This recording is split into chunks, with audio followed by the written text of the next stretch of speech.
Logan High is involved in some of the longest running rivalries in the state. We saw them against Box Elder earlier. That's one of the longest. That's almost 100 years if I remember right.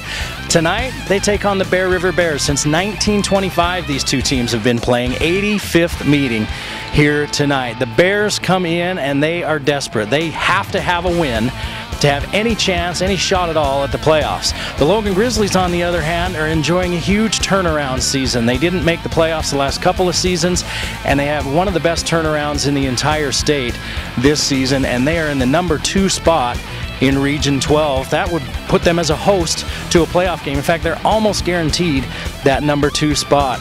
The Logan offense has played well all season. The defense has come up when they need to come up. But Bear River tonight will be bringing everything in a bid to get into the playoffs. You can watch it all coming up right here on the Game of the Week.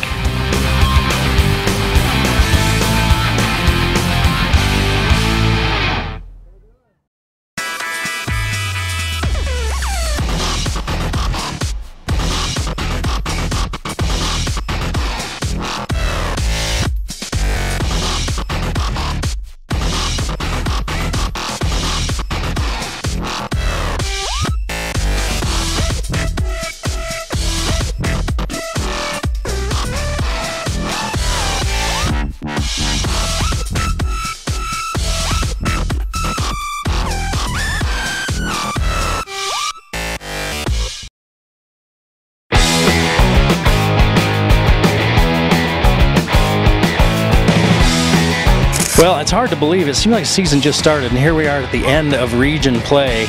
You've pretty much got a home playoff game sewn up, and what a huge turnaround. I mean, talk about it a little bit, and you know, what do you attribute that to? It's been a very successful season for us, and yes, it's gone very quick. It's hard to believe that it's already senior night for these seniors right now. But I want to give all the credit to these players. I mean, they've worked extremely hard since I've came on into this program, and they've put in the work. They've believed in themselves. They've come together as a team, and they're a family, and they have each other's backs. And you know, week to week, they find ways to win. And you also got to give a credit to the rest of the coaching staff that's out there, because without a great staff, none of this would be possible. And they get these boys ready to play week to week and in positions to execute. So I wanted to talk. I was actually going to ask you about your staff. You've got quite a few. You got some ex-Aggies here. One of the greats, Jermaine Younger, and some of these other guys. Personally, I think that's a big deal to get these collegiate athletes and guys that have played at that level to coach these kids. I mean, you were a collegiate athlete like that. What does that bring with that kind of experience? Well, you know, it brings a lot to the table. I mean, one, they're going to have a lot of football knowledge to pass on to these kids just from what they've had the opportunity to take in as far as from coaches that have coached them in the past. And not only that, but these boys look up to those guys. They've watched them since they were young kids growing up, and you know that, you know, Aggies, that's a huge benefit to the team here in the Valley, and these kids look up to those guys. So anytime you can get former Aggies into the program and have them help coach, it's huge, and the boys rally around that. Let's talk about tonight's game. Bear River's back against the wall. They've got to have a win if they want any shot at the playoffs. So they're going to give you their best shot tonight. What are you expecting? What are you going to bring? We anticipate them to come in clawing and scratching. They're a great team, and they've been in a lot of ball games this year, and they've been, you know, right there in it to win it, and they've just had a few slip away from them. So they're a few plays away from being a team that's, you know, second, third in region, and so this is a big game for them, you know, having an opportunity to still make the playoffs and come in here and spoil senior night for us and take a win on our home field. So we got to be ready for them and anticipate they're going to be coming at us because they're a great team. All right, well, good luck tonight, and hopefully we'll see you in the playoffs. Awesome. Well, thank you. Thanks, Coach. Say the word base. Say the word mess.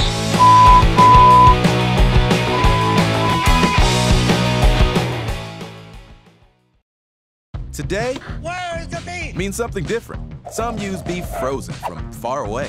But Wendy's believes the juiciest hamburgers are made from fresh beef, raised right here. Land of the beef, home of the deliciously different Dave's Double. The Game of the Week on the Valley Channel is brought to you by Icon Health and Fitness, changing lives with fitness innovation. Wendy's of Cache Valley, it's way better than fast food. It's Wendy's. Mountain Star Cache Valley Hospital, together we're greater. Cache Valley Electric, a tradition of excellence since 1915. New Smile Dental, experience dental care.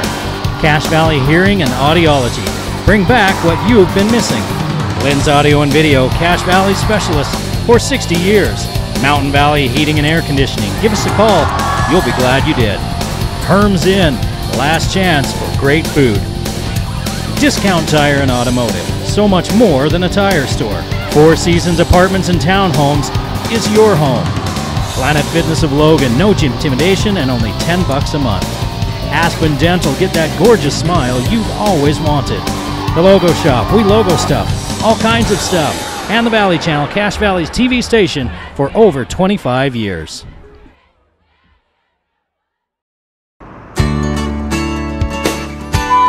They would tell me something and I'd say, huh? And then they'd tell me again and I'd say, huh? And they'd say, never mind. And so I called and made an appointment. Say the word pass. He's a PhD and I know what it takes to get a PhD. Say the word red. It was like night and day.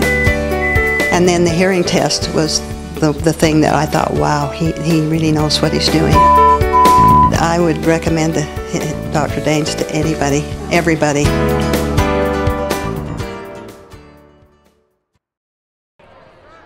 Good evening, everyone, and welcome to Logan High School, where tonight the Bear River Bears pay a visit to Crimson Field, hosted by the Logan Grizzlies. I'm Eric Olson. I'll be with you here all night long, as I have been all season long. We're glad you've joined us for the game of the week on the Valley Channel. Well, a bear fight. We've heard of cat fights. This one's a bear fight tonight. The Grizzlies of Logan and the Bear River Bears. For Bear River, it's back against the wall time. They have to get a win tonight to have any sort of chance at a playoff game. If they do get into the playoffs, they have to go down to St. George and play one of those schools down there, probably either Dixie or Pineview. Logan is assured number 2. It doesn't matter what happens here tonight. They're the 2nd seed. They're going to be playing at home in a couple of weeks. Next week, it's the UEA weekend, so it's a Wednesday night game for all of the teams in the Valley. The week after that, the playoffs start. Logan and Skyview will be playing at home. But the Grizzlies want to go in with a little bit of momentum. They don't want to come out here and lay an egg in a game that really doesn't matter all that much to them. The coaching staff's been trying to let them know that, hey, this game does matter, and I can assure you this game does matter to the Logan Grizzlies. They're number 4 in 4A, 7-1 overall. The biggest turnaround in the state this year. After their record last year, the Grizzlies are 7-1, 3-1 in Region 12. Bear River's coming off a 27-20 overtime win against Ridgeline last week. Fonsbeck has been put into that quarterback role full time. He kind of been switching off as at the quarterback for a little bit of the season, but they put him in full time. He was 15 of 26 for 211 yards last week. And in the backfield behind him, Chance Udy ran for 108 yards and 2 touchdowns. So they're coming off that win against Ridgeline, which they really, really needed. This is the 85th meeting. Logan 51, 30-3. Bear Rivers won the last 2, though, including a 47-0 butt kicking last year against this Grizzly team. So it's senior night here at Logan. The Grizzlies are ready for the Bears. We're going to take a timeout, and when we come back, we'll have the kickoff. It's the game of the week on the Valley Channel. Logan and Bear River coming at you next.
National anthem, saxophone quartet. As we mentioned, it's senior night. The fireworks going off already. Senior night at Crimson Field on a beautiful, beautiful October evening. Logan beat Mountain Crest last week 17-14. They held Mountain Crest scoreless in the second half to get the win.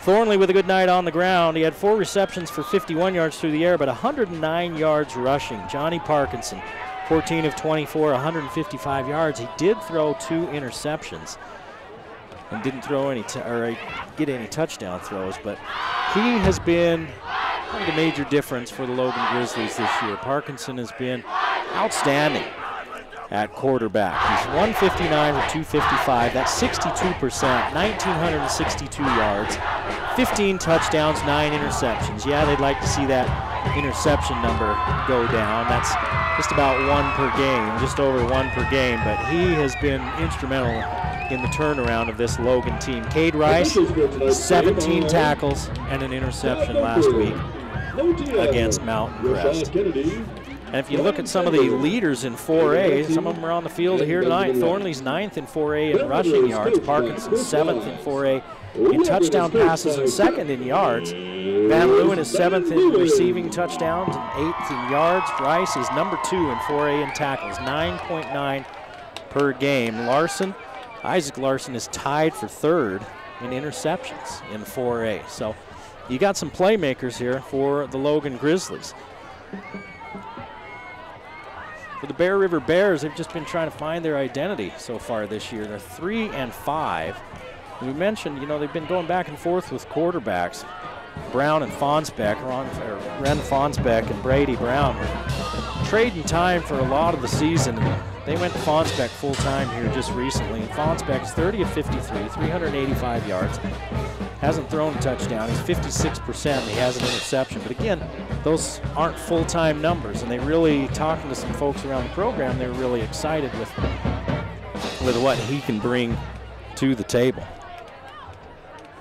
So Logan is going to receive the opening kickoff. They'll get a chance to put their offense on the field first.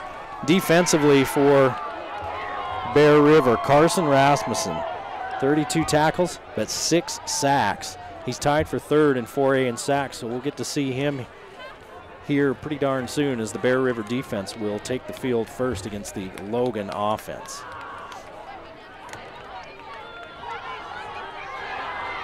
Other games tonight, Skyview is at Ridgeline, Green Canyon at Mountain Crest. So that's another game with playoff implications. If Green Canyon beats Mountain Crest, Green Canyon goes in as your number 3 seed. Then Mountain Crest, Bear River, and Ridgeline. If Ridgeline loses to Skyview and Bear River loses to Logan, if they all end in a tie, then you're looking at coin flips, playing games, you name it, whatever they're going to do for them this year, because they're all going to end up with the same record if they all lose, and they've all beaten each other. So things getting a little bit crazy in Region 12 at the bottom. Skyview, for the 2nd year in a row, going to have at least a share of the region title, if not winning it outright. If Skyview wins tonight, they win the region title outright.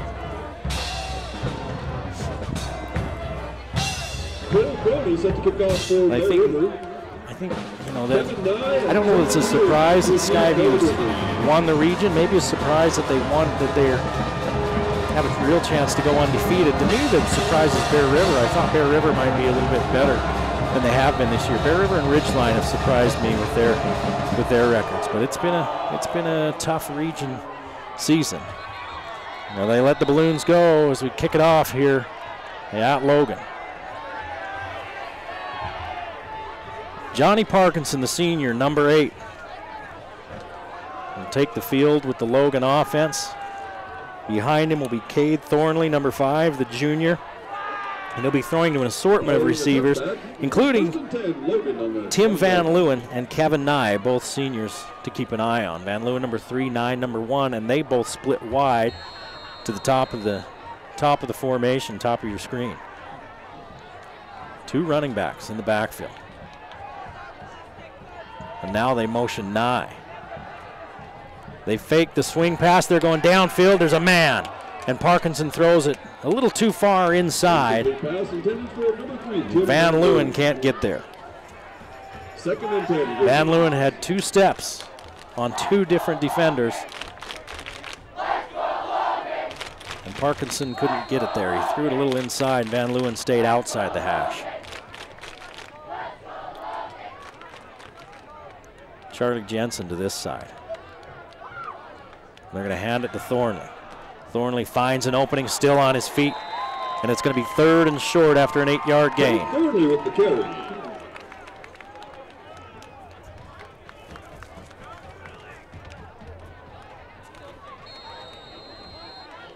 Brought down by number 77, Logan Frazier. 3rd and 2 for the Grizzlies. Parkinson one back in the backfield. He's going to give it off. And I don't think he's going to get the required yardage. Thornley picked up a yard. It's going to be 4th and a yard before he got swallowed up. Short gain on the play. 4th down and 1. Now we'll see how aggressive Logan decides to be offensively. It's just under a yard against a 5-man front for Bear River, and they're walking linebackers up.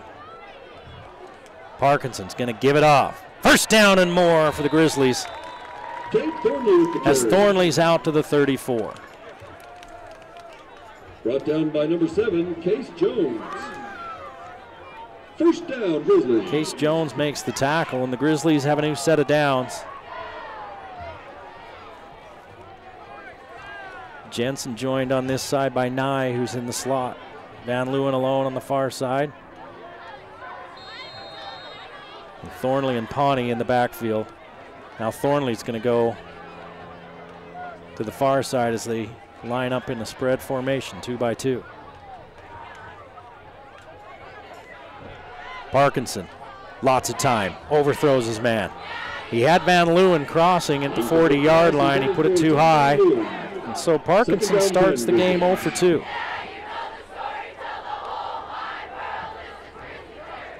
It's to dial the gun down a couple of notches.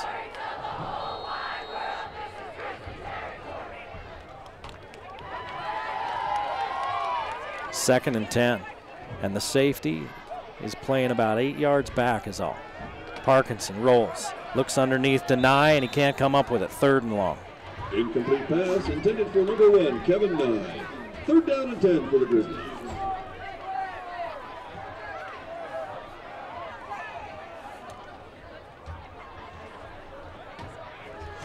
So the Grizzlies 0 for 1 on 3rd down. They connected on 4th down a moment ago, but this time it's 3rd and 10. Last time it was 3rd and 2. And they went for it on 4th and 1. Again, 2 receivers to each side, and Pawnee stays in the backfield. See if Bear River brings extra men. They're rushing 5. And Parkinson gets out of the sack. Gets rid of it, has a receiver in the area. And is it picked off? It is. It's picked off at the 40-yard line. Parkinson, I think, was just trying to get rid of it and get it out of bounds. And then the ball got tipped, and it was intercepted by Parker Coombs. Well, Bear River comes up with the turnover. Of note, I learned before the game that this Logan offensive line has not given up a sack this season. 0 sacks given up. That was as close as they've come, and you saw Parkinson get out of it. And it helps when you've got a quarterback that can get out of pressure. But then Parkinson doesn't get it out of bounds. He just threw it up. And it got picked off on the bounce.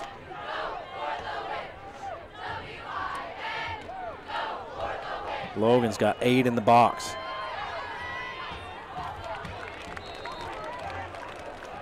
Fonsbeck waits, hands it to Udy.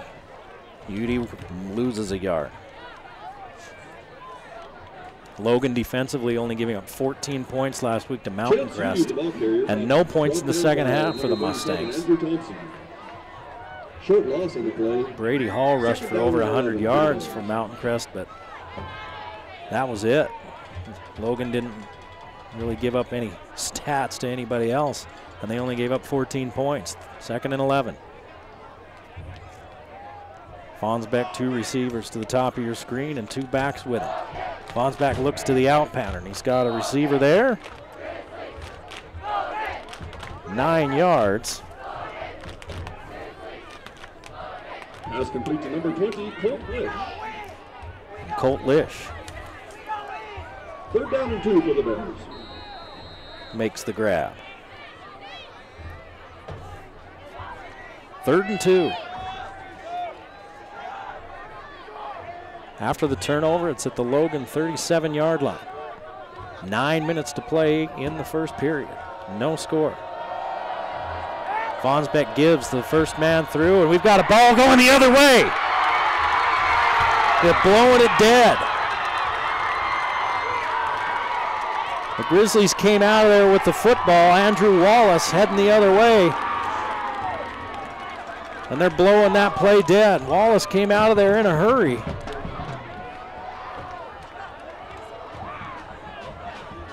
Number 1 was the ball carrier, Chance Udy. It was in a big pile as Udy needed 2 yards. Let's see what they're going to say. Was it a turnover and Wallace was down, or was it a non-fumble? And they're going to talk about it. That's a quick whistle, because Wallace came out of there in a hurry with that football. Unless Udy was down, I think they may be giving the ball to the Grizzlies, or maybe saying that Wallace was down by contact. They're still talking.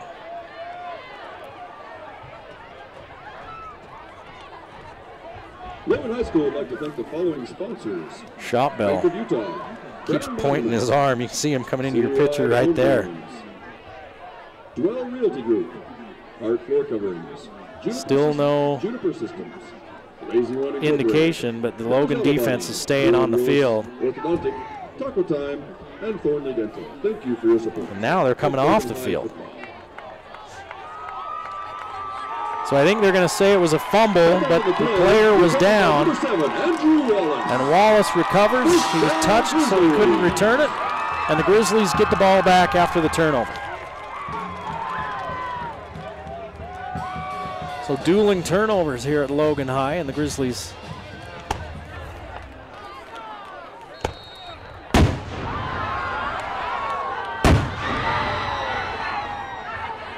the fireworks are going off behind us. Not yet. Dueling turnovers, and the Grizzlies dodge the bullet after turning it over in their own territory, and they get the ball back after the 3rd down fumble. Nye in motion. Give inside Kate Thornley, the to ball Thornley. carrier. Short gain on Picks the up a play. couple.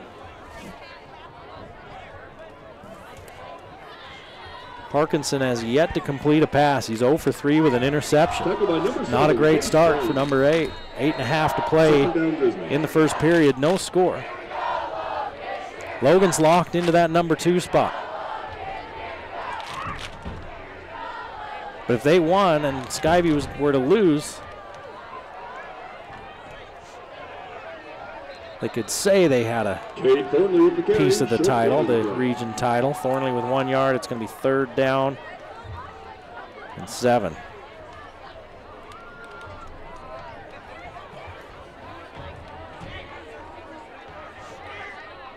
Brought down by number 87, Bear River. Wyatt Jepson. They've got some interior linemen that 7 for pretty the good Grizzlies. size. And Thornley's got 17 yards on 5 carries. It was just over 3 yards per carry. Parkinson unloads, looking for Jensen. Jensen just out of his reach. Incomplete pass intended for Charlie Jensen. 4th down for the Grizzlies. Early in the season, Parkinson and his receivers were dialed in, and we did the Skyview Logan game, and Skyview really put it on him, and there were a lot of dropped passes in that ball game where Logan players had catches that should have been made, and they didn't make them. Jonathan Coffin back to punt for the Grizzlies. And I'd heard it happened a little bit last week as well, but something's just a little bit out of sorts with Parkinson and his receivers. Good bounce. Holy cow, good bounce for Coffin. It rolls all the way down to the 22-yard To line. the Bear River 21-yard line. 1st down, Bear River. Let's see, that started at the 33. That's 10, 20, 30. That's a 40-plus, ends up being a 40-plus yard punt.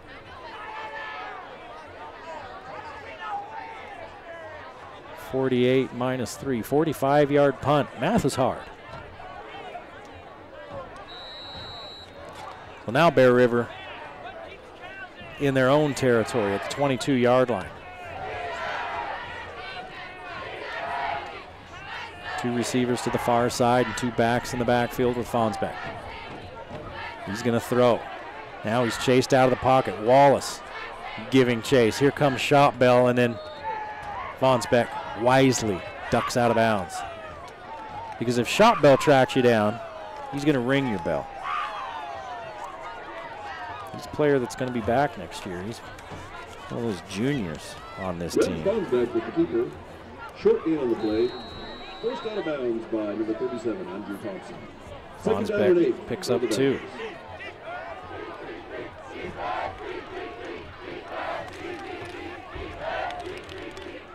Now they switch the formation. Fonsbeck up under center and the 2 receivers to the near side.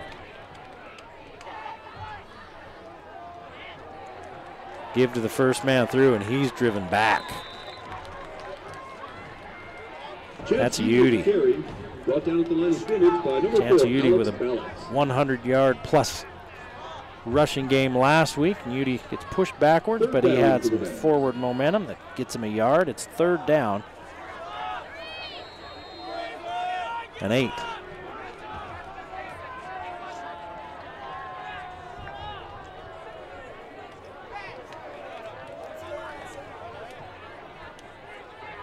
Six and a half remaining in the first period. No score. Each team's turned the ball over once. A little bit of a rough start offensively for both teams. And now a flag. Bear River, I think, took too much time. And I don't know if we can see it, but we'll see it sometime tonight. Yep, it's on Bear River. Delay a game. So now it's going to be 3rd and 13. October is the Breast Cancer Awareness Month, and so that's why you see a lot of pink that these players are wearing. And the back judge, at least, has a pink flag. Fonsbeck has time. High pass caught, and then immediately knocked down. He gained the penalty yardage plus a couple more back. It ends up being about a 9-yard gain. But it's going to be 4th down. Summers with the grab. Tackle made by number 19, Bear River 4th down for the Bears. lines up to punt on 4th and a long 4.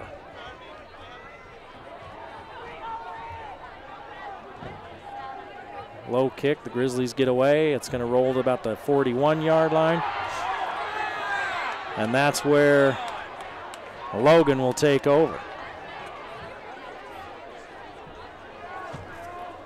Bear River punt close to the 40-yard line. First down. I don't know if you saw the end of that play. Dylan Butterscott. He got lit up. He's just kind of standing around the ball, and somebody came over and laid a lick on him. He went flying out of there, jumped up, and hopped over to the sideline. Like, that's fine. Football's a full contact sport.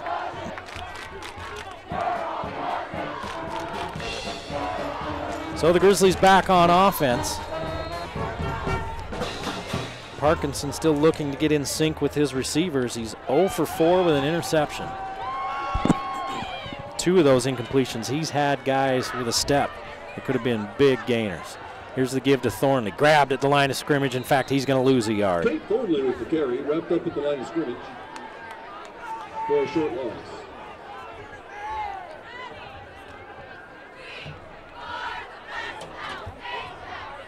Tackle made by number 55, Logan High. 6 running plays,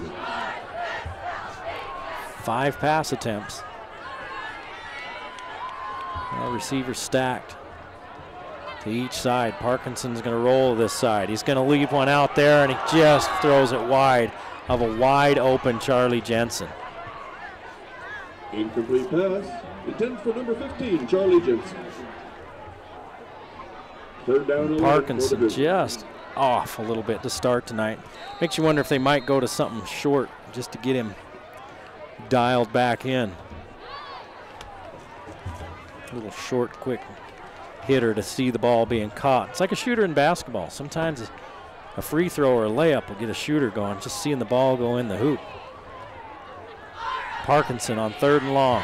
Runs out of trouble. High pass, knocked down. I mean, he threw that one between 2 receivers. He threw it over Thornley's head and in front of Nye. I don't know if he was looking for Nye, and Thornley got up and knocked it down. Parkinson 0 for 6 to start this game, senior night. Sometimes guys can get too juiced up. He's been high on a lot of his throws.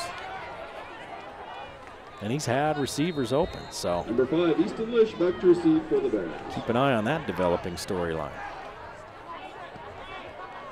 Coffin, another high, short kick, and another great bounce. Nye picks it up and heads for the end zone, trying to sell it like it had been touched. Ends up being a 39-yard punt after a 45-yard punt earlier. So the Logan defense is going to have to help the Logan offense out a little bit in the early going. 4:33 to play here in the first quarter. No score as Bear River with their 3rd possession.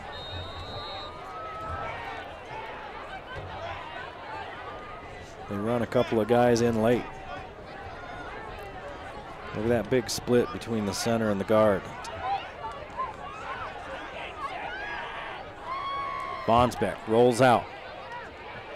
He's just going to keep dragged down from behind, but not until he picks up 7 yards. Ren Fonsbeck with the quarterback keeper. Ren Fonsbeck kept that all the way. Jalen Ramos. Rolled to his right, picked up 7. 2nd down and 3 for the Bears.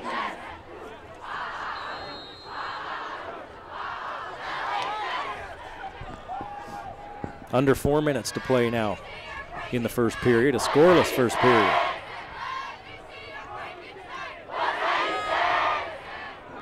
Both these teams have traded turnovers already. Fonsbeck's going to keep, pitches. Pitches it to Udy, and he can't get the corner. And he's brought down by a couple of Grizzlies. He's going to lose 2 yards. One of them was Butters.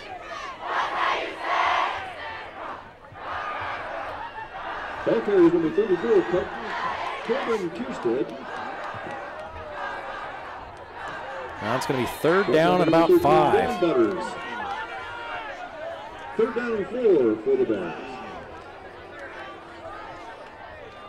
Officially 3rd down and 4. As we approach the 3-minute mark of the first period. Fonsbeck under center. He's going to keep rolling out to his right again. He's got a man downfield, and the pass incomplete. No, he caught it. Looked like it scooted out of there, but he caught it. Pass complete to 10 yards on 3rd down and 4. Brought down by number 19, Jalen Sargent. 1st down, Bear River.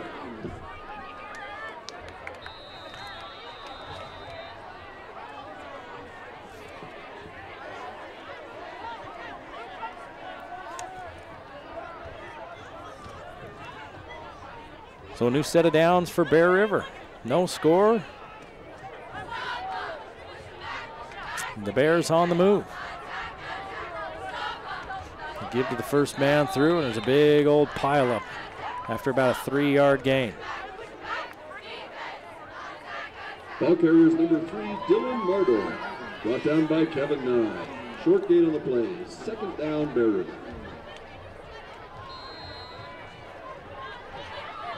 Couldn't see who the ball carrier was on that, but it was a gain of 3.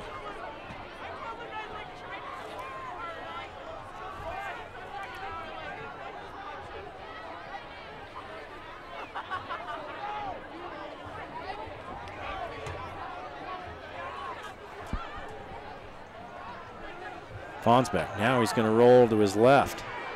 Defense comes up. This one could be picked. It falls just a little bit short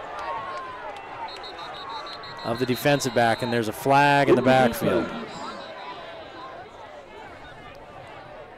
Isaac Larson was looking for his 4th interception of the year. Let's see what the penalty is. See if they're going to call a Personal foul, roughing the passer. Yes, they're going to call it on Fonsbeck. I took my eyes off him after he threw the ball. He had guys right on top of him. That's a 15-yard penalty. First down, Bear River. I mentioned Larson. He was looking for his 5th interception of the season. That's a 15-yard penalty. And Bear River, instead of 3rd and long, in business now in Logan territory at the 40-yard line. And keep the drive alive with 1:40 to play in the first period. Fonsbeck has it tipped. Incomplete pass, tipped by number 1, Kevin That was Nye. Kevin Nye.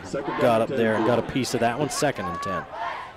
Logan would like to thank the following sponsors: Big O Tires, Burton Lumber, Cook, Martin and Paulson, Fisher Home Furnishings, Hickman Land Title, Karchner Homes, Linda and Leland Foster, Nyman Painting, Raw Tire Incorporated, Causer Dental and Visionary Homes. Thank you for your support. 5 passing plays, 6 running plays for Bear River as they keep things pretty balanced.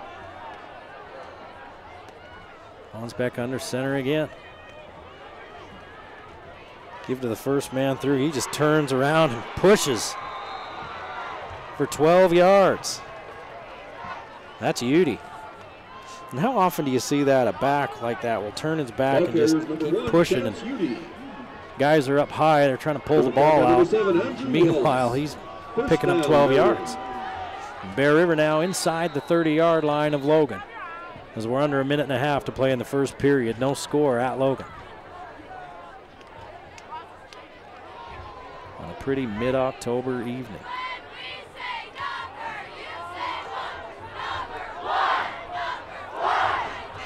Fonsbeck taking his time.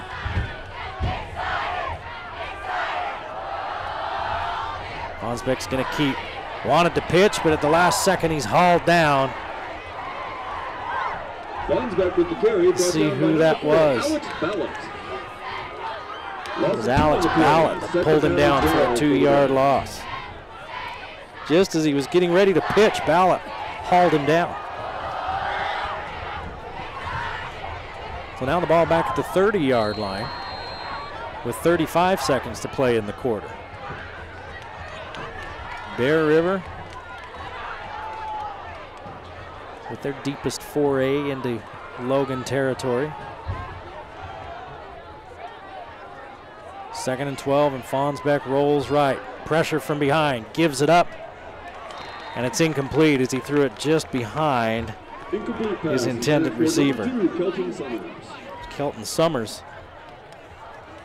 was the intended receiver. Now it's 3rd down. 3rd down and 12 for the Bears. And 12.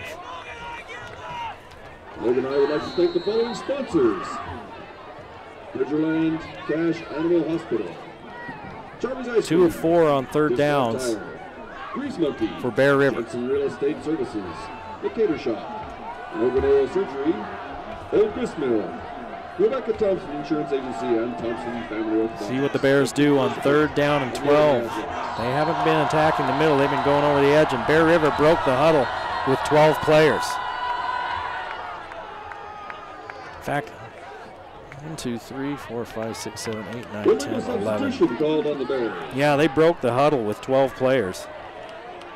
And the officials saw that as 5-yard penalty, still 3rd down. Ran off, and so now it's going to be 3rd and 17 with 17 seconds to play in the first period.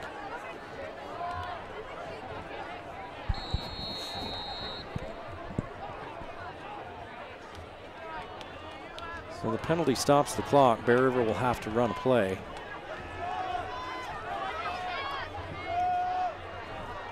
Third and 17, Fonsbeck comes out from under center. Straight drop. Now they chase him out of the pocket. He looks back underneath. Nobody home. And it's 4th down. 4th down, 17 for the Bears. And that penalty backed Bear River up enough that I don't know what they've got for a kicker, but that penalty backed them up enough that I don't think you don't even consider trying a field goal from there. It would have been a long field goal even without the penalty. Standing right at midfield. Bear River punter gets away a knuckleball. Logan clears. This one is going to roll all the way inside the 1 yard line, and that's the end of the first period of play. When we come back, Logan will have the ball right at the goal line. 0-0 at the end of one.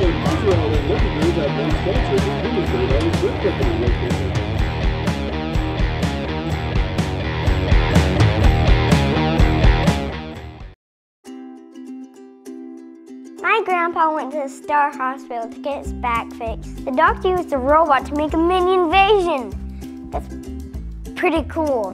When Grandpa had his old back, he just laid on the couch and watched the news. But now we do cool stuff like fishing and hiking. We provide comprehensive spine care and minimally invasive orthopedic procedures at 8 Star hospitals all along the Wasatch Front. Look for the Star. Wonder where they keep all the robots. No score here at Logan High School as we head to the second quarter. Great punt by Bear River. You literally couldn't have downed this any closer to the goal line than they did.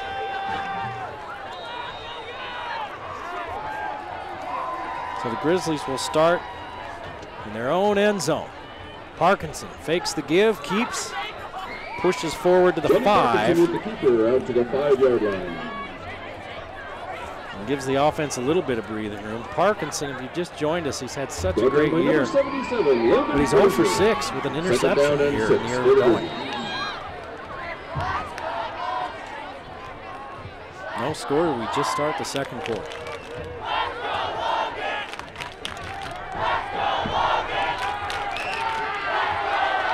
Parkinson's going to hand to Thornley. He runs into a wall. Right at the line of scrimmage, no gain. Thornley, 7 carries, 16 yards. His first carry of the night was for 8 yards. They haven't tried to get him to the edge. He's been running up the middle. The first carry was for 8 yards, and since then, 6 carries for 8 total yards. 0 for 4 on third down for Logan. 3rd and 6. Parkinson has a long time and throws it short. One hopper to Thornley. He would have had the first down. But Parkinson was falling backwards. He's bailing out of there. And the Grizzlies will have to punt from their own end zone. And Parkinson's woes continue. 0 for 7.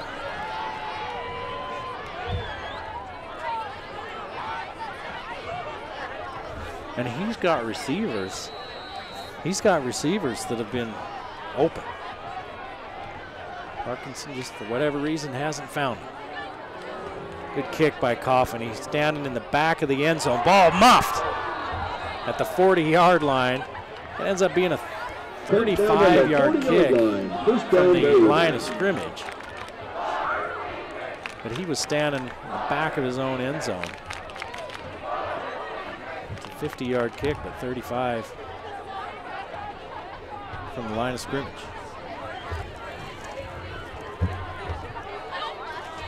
So far,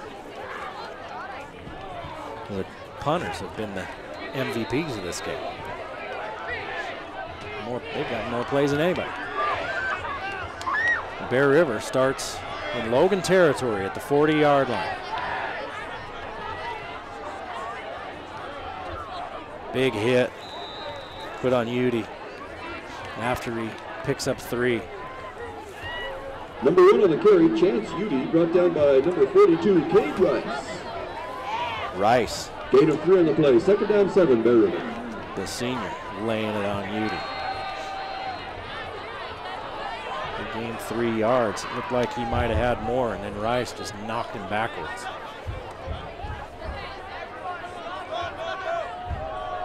Fonsbeck on the delay.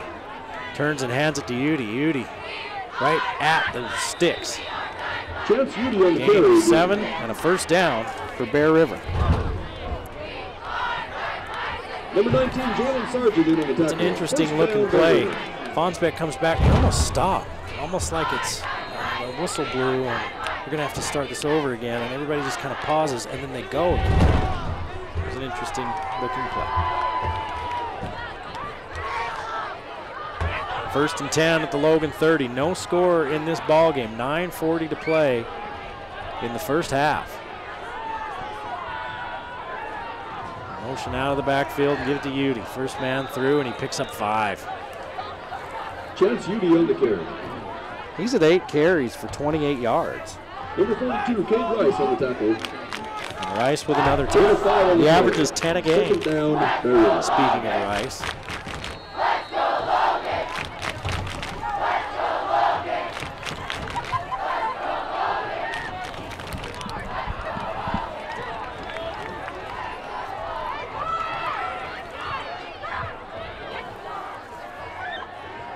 Second and 5. We'll give to Udy again. He picks up 3. It's going to be 3rd and short.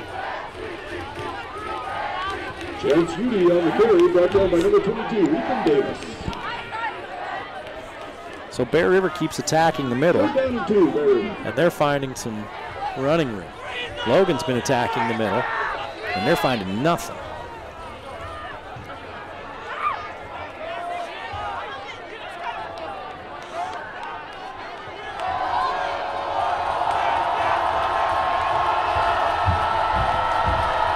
Kierstead's in the backfield with Udy.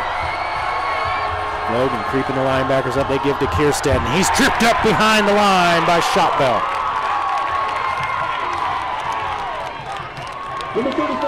He loses 6. Brought down by number 2, Christopher Shotbell. 4th down and 8 for the Bears. So it's 4th and 8. They're going to trot the field goal kicker out there for a 46-yard field goal attempt. So if you're the Grizzlies, I think you better keep your heads up. That's a long field goal. They could fake this one. They're going to kick it. Everybody's in there for the Grizz. This one's got the right accuracy, but not enough distance as it falls about 4 yards short. Remember our Bear Hugs fundraiser. So the Logan Grizzly defense comes up with another stop, and the offense with another chance to get things going. Logan High School would like to The offense in a little bit of a funk here, a little bit of a slump. Utah Dance Fest. 17 points last week. Had trouble scoring against Skyview. Of Logan High Athletics.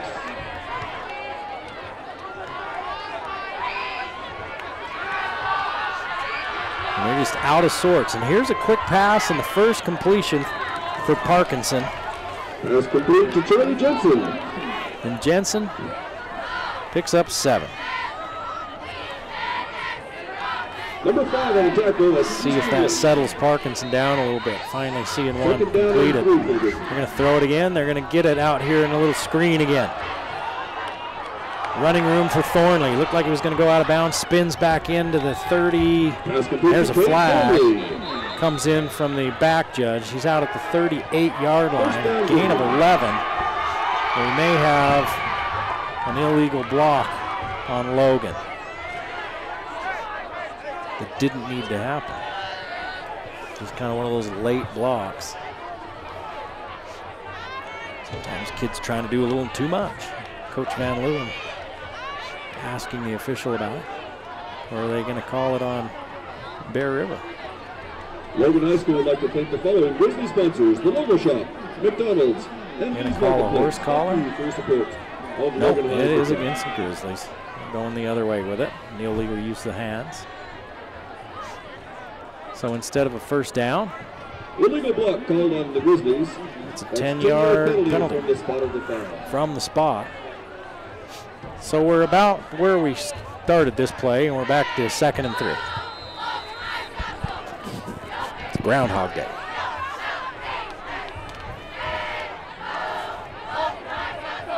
But I like the last 2 pass plays. They've just been quick outs, a little screen to the outside, trying to get Parkinson settled down a little bit. This one, Parkinson completes to himself. He was ice cold, and now he's so hot he's completing passes to himself. Johnny Parkinson's pass complete to number 8, Johnny Parkinson. And he's going to be just short of a first down. Gain of 2 on the play. 3rd down run for the Grizzlies.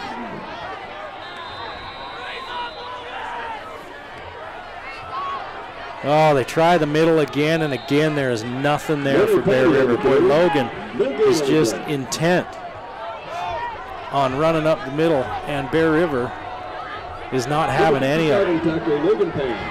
Thornley gained nothing, and it's 4th down. Are they going to go for it? On 4th and less than a yard. There is a school of thought out there, especially in high school, to never punt. The odds work in your favor. They're going to give it to Thornley. Thornley, it's going to be, he's not going to get it. He's not going to get it. They cannot run up the middle in this first half of the game, and they keep trying. And Bear River's going to get it back. 9 carries, 16 yards for Thornley. His first carry was 8 yards. His last 8 carries have been for 8 yards total. Grizz keep trying to run that ball up the middle, and they're getting nothing. Bear River, meanwhile, they're finding yardage up the middle. But here's the thing that matters. Neither team has any points on the board. But Bear River is playing the field position game.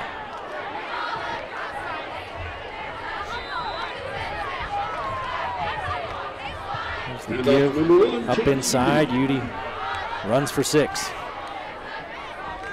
Brought down by number 28, Noni Pawnee. Pawnee with the tackle. 2nd and 4. 5:20 now to play in the first half.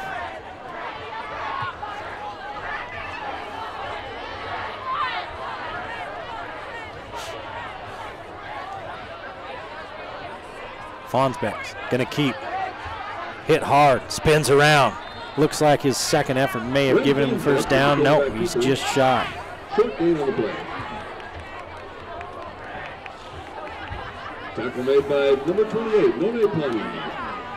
3rd down for the Bears. Pawnee in there again. Attention fans, please refrain from throwing objects in the stands. Thank you.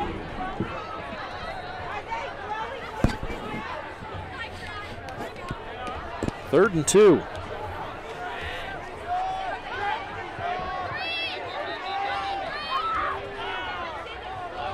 Now they're going to play dead. They're looking at some equipment.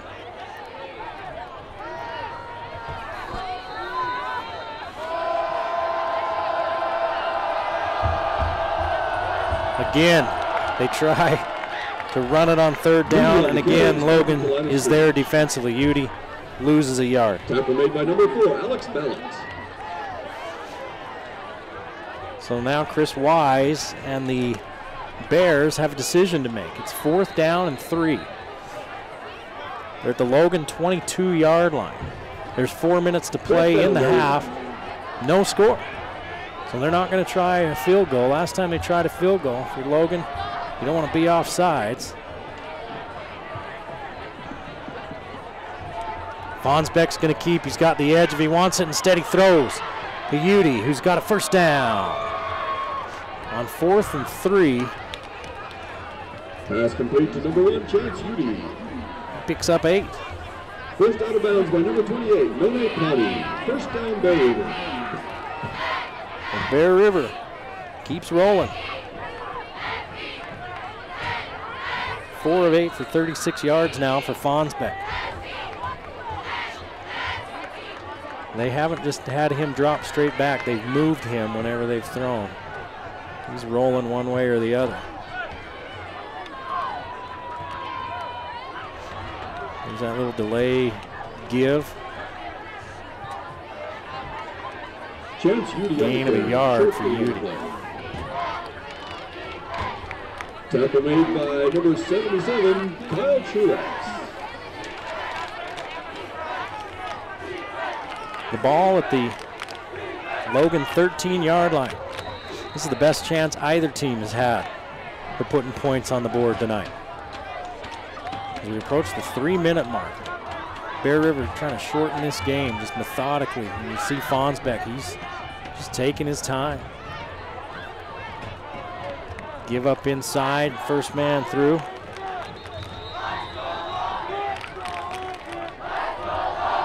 Number 34, Corbin Kierstead with the carry. And he picks up, brought down by number 7. he only picks up a yard where they spot it. Let's see. Short gain on the play, third down and long. Yeah, he only picks up a yard. Well, it's third and long again. 2 of 6 on third downs for Bear River, but they just converted on a 4th down a moment ago. 3rd and 8 from the 12-yard line. Approaching 2 minutes to play in a scoreless first half.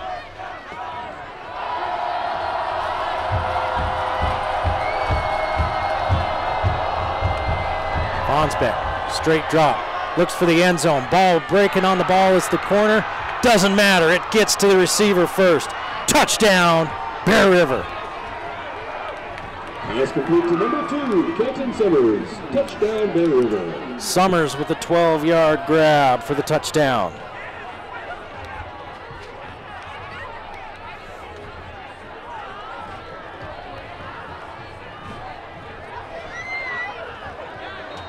Five for 9, 48 yards and a touchdown for Fonsbeck on 3rd and 8. So they converted a 4th down on this drive. And they converted a 3rd and 8 for a touchdown. For the first points of the game for either team with 2:02 to play in the first half. The corner, Sargent, looked like he was making a break on that ball, but it was thrown far enough to the outside that he couldn't get there in time. And Bear River with the procedure penalty. 3rd penalty of the game on Bear River. Logan with 1.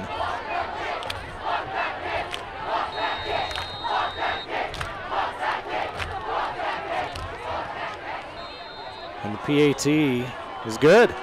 2:02 to play in the first half. Bear River 7, Logan 0.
Seven 0, Bear River leading Logan with 2:02 to play in the first half. Eric Olson along with you on the Game of the Week on the Valley Channel.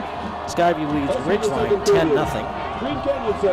And Green Canyon leads Mountain Crest 7-0.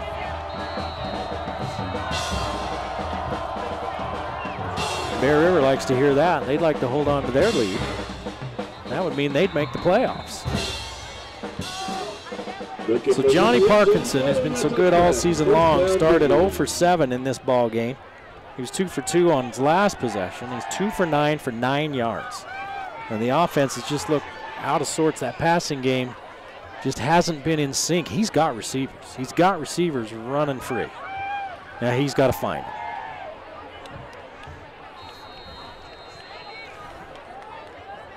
And they started him with some little short passing stuff on his on the last possession, but then they couldn't run the ball up the middle. They tried twice up the middle on 3rd and 2 and 4th and 1 and couldn't convert. So it was a short field for Bear River. Parkinson unloads. He's going to overthrow everybody. No, I think it's been picked. Nope, it was just about picked, and as the defender hit the ground, he dropped it. Incomplete pass intended for number 15, Charlie Jensen. Second down, Grizzlies. 2 timeouts left for the Grizzlies. The clock stops with that one. They got plenty of time. You don't need it all at once.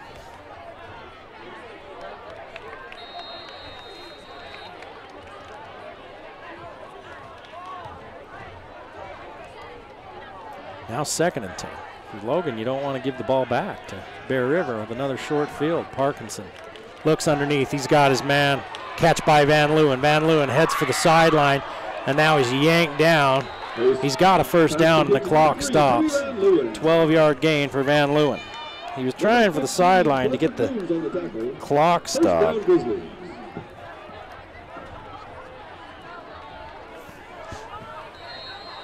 It stops to move the chains on the first down, and Parkinson with a clean pocket. Looks for his man. It's nigh, and he can't get to it. It's just a half a step outside of his reach, and he had 2 steps on the defender. We have seen that multiple times tonight. Attention fans, don't forget to stick around after the Maybe game. you're Johnny Parkinson. That's fireworks immediately following today's game. You just forget about it and go on to the next one.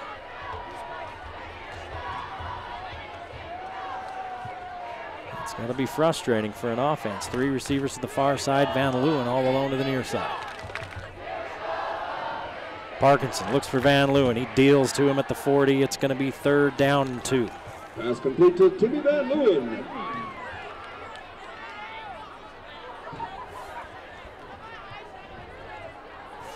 And they're not going to use a timeout. Brought down by number 6, Bradley Brown.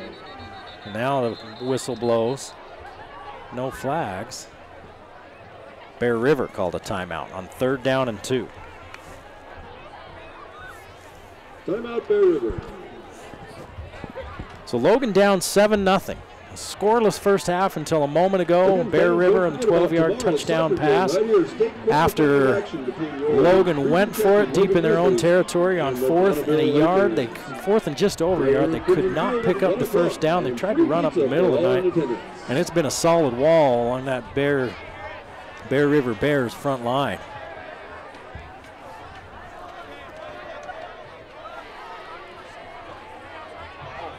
The Bear River Bear defense has come to play tonight. This is a game they've got to have if they want any chance at the playoffs. Logan's in the number 2 seed regardless, but you want to go into the playoffs with a head of steam. You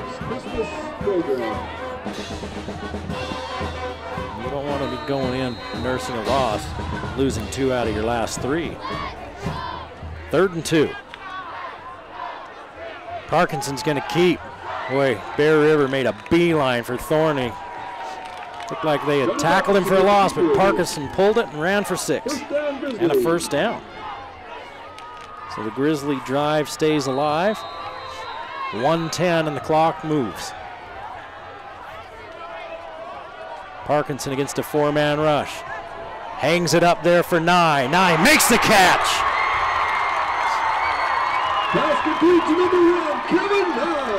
Big gain on the play. First down, Grizzlies. 30 yards for Nye.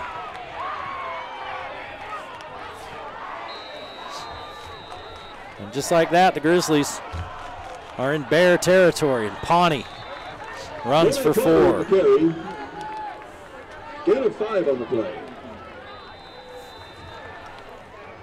Tackle made by Logan's got 2 timeouts left. They're going to use one here. Second down, Grizzlies. The ball at the 19-yard line of Bear River. Bear River leads 7-0. And Logan, with their first signs of life offensively. Parkinson started this game 0 for 7.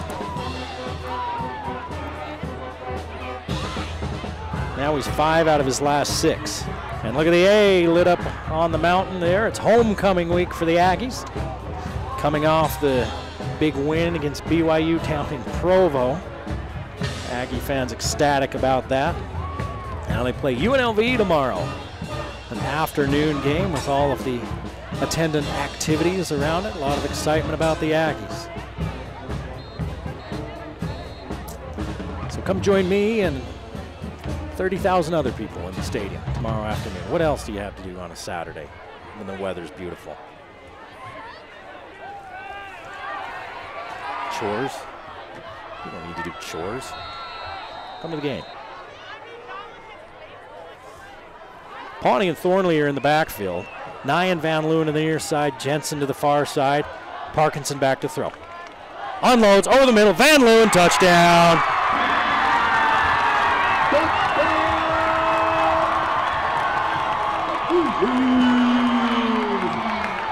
That pass completed to number 3,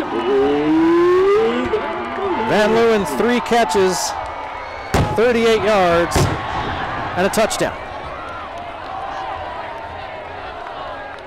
77 yards on 6 completions and a touchdown for Parkinson. 39 ticks left in the first half. Coffin's kick is good. We're tied at 7, and the Grizzlies offense may have just woken up back after this.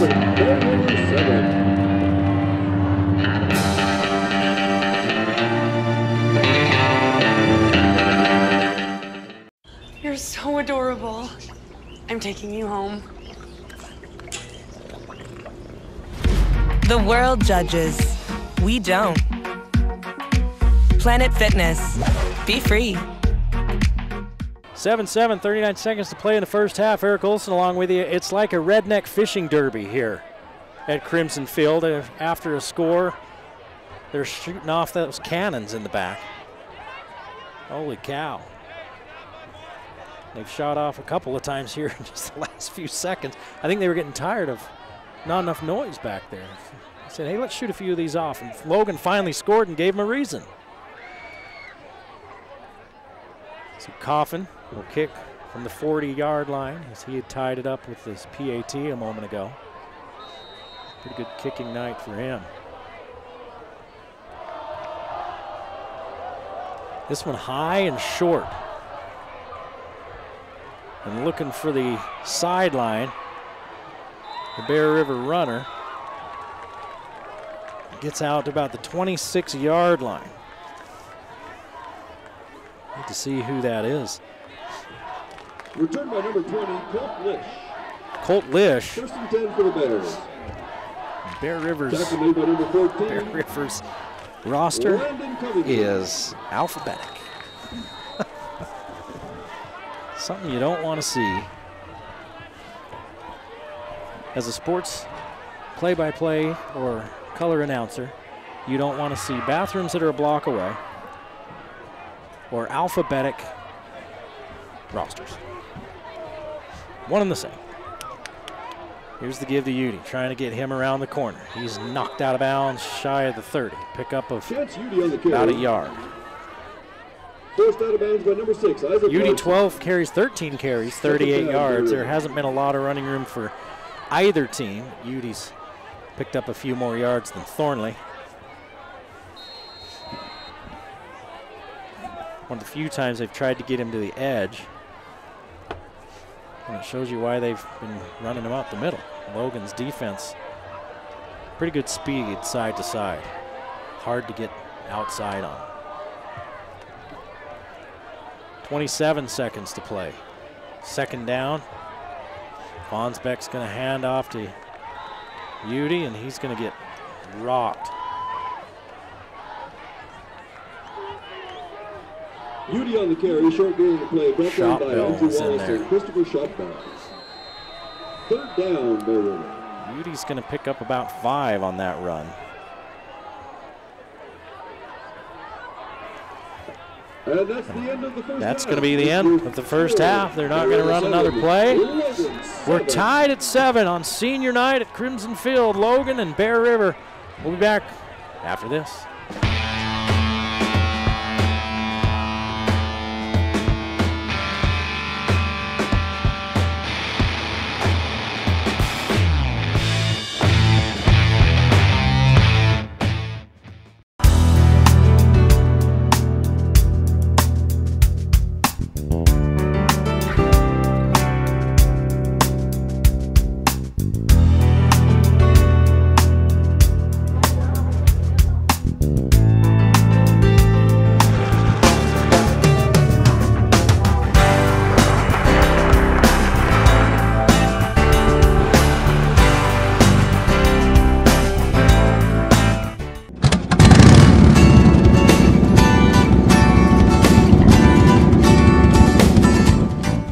we starting to lose our hearing? Is it genetic? Is it environmental? What's happening to us? There's many things. Genetics can take a part of it.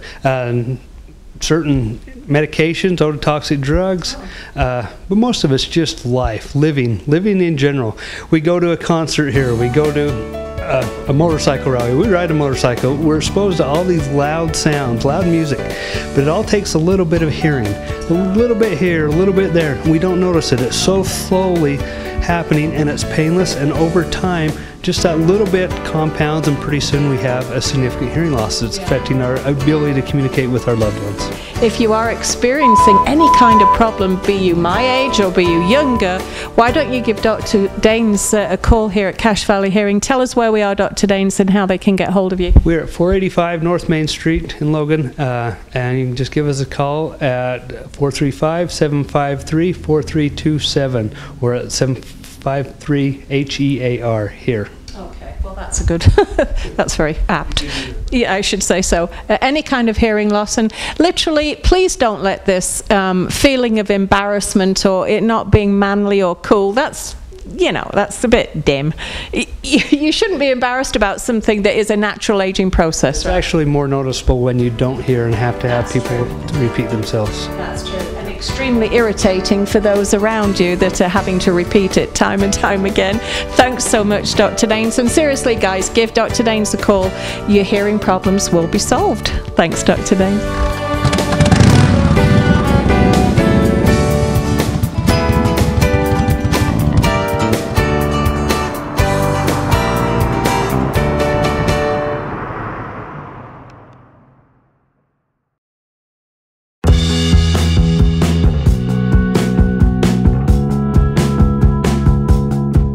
Most furnaces do a pretty good job. They're tucked away, out of sight, out of mind. We don't usually think too much about them. They don't need much. They quietly do their job.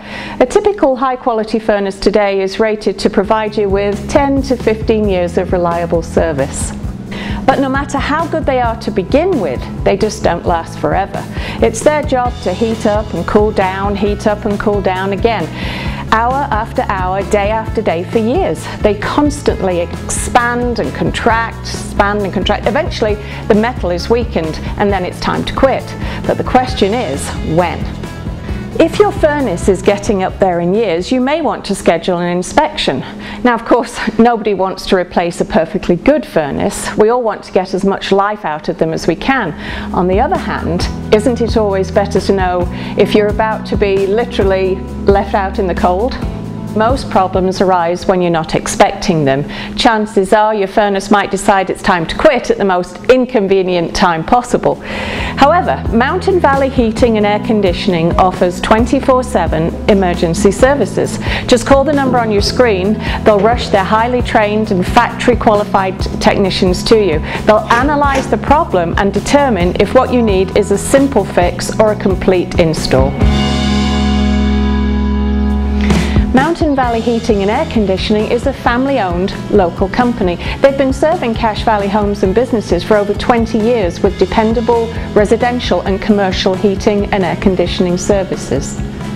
They'll also help you with your gas fireplaces, heat pumps and water heaters. They're fast and they're reliable. Their customer satisfaction ratings are very high. They'll do simple repairs, replacements, new construction and commercial applications. They're courteous and professional, bonded and insured and up to date on the very latest technology. They'll troubleshoot the problem and quote you a flat rate price before starting any project. They'll service and repair all brands of furnaces, heaters and air conditioners. If it's a replacement that you end up needing, they carry only the top lines like Lennox, Tempstar and Grand Air, and they maintain a large inventory of replacement parts to keep service times to a minimum, and of course all repairs are guaranteed. Don't forget to ask about financing, special discounts for seniors and veterans and special online promotions. So give them a call. You and your furnace will be glad you did.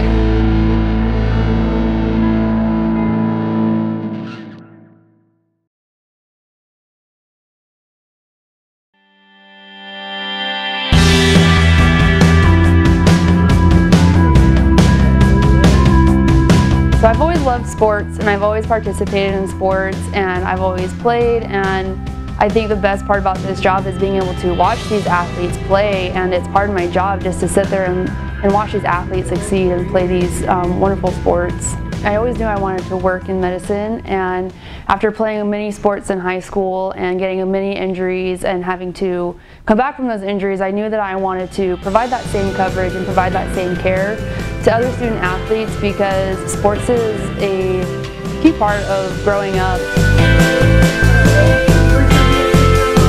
So I teach one class, and it's my exercise science sports medicine class, and it also gives the students some college credit, but mostly it gives me another setting to be with my athletes, and I can really get to know them off the field, and I can get to know their personalities. That way when an injury does happen on the field, that I can better take care of them because they know me and they recognize me. You keep people on the court and you keep them on the field, and they're always playing, and I always wanted to be a part of that. I always wanted to be part of the team, and I always wanted to just participate and make sure that everybody who is healthy can stay out there playing a lot longer. So you never want to see anybody actually get hurt, but when it does happen, it's always good to be there, because then we can evaluate to see if it's actually going to be a game changer for them. And most of the time it's not. Most of the time it's just an injury, and then we can actually get them back into play a lot quicker had they just gotten hurt and sat out. And that's what's most important about having us athletic trainers there, is that we can really work on these injuries and get them out a lot faster had they just sat out. Cache Valley Hospital is a great company to work for. They provide so much support for their athletic trainers that it just makes working with these athletes such a breeze. If we ever have any questions, concerns about a certain athlete, we can just call on our support, and the hospital is very, very generous to us here at the school, and it's just a great company, and they help the community, and they care about these athletes as much as we do, and they don't see them every day, but they still care about them, and that makes it such a different dynamic to work with. My job is to prevent injuries from happening, but to also get the athletes back out on the field as quickly as possible after one happens, and that's what Cache Valley Hospital is all about.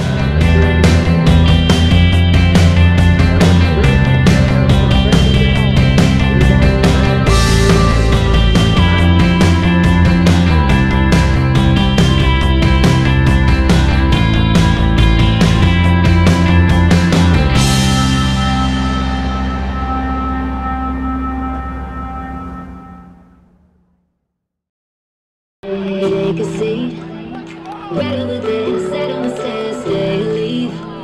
The cabinets are bare and I'm unaware of just how we got into this mess. Got so aggressive, and no we meant all good intentions. So pull me closer, why don't you pull me close? Why don't you come on over? I can't just let you go. Oh baby, why don't you just meet me in the middle?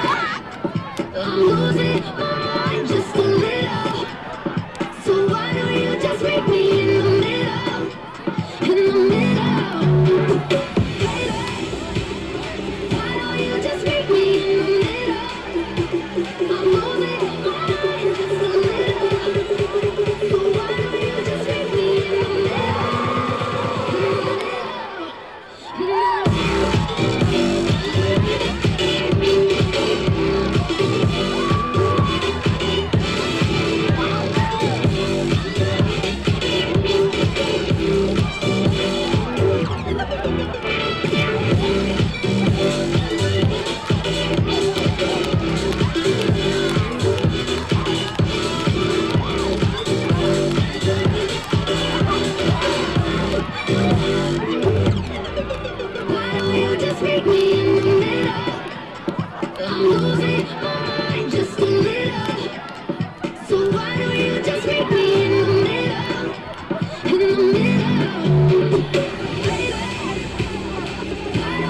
Ladies and gentlemen, your Logan High High-Lows.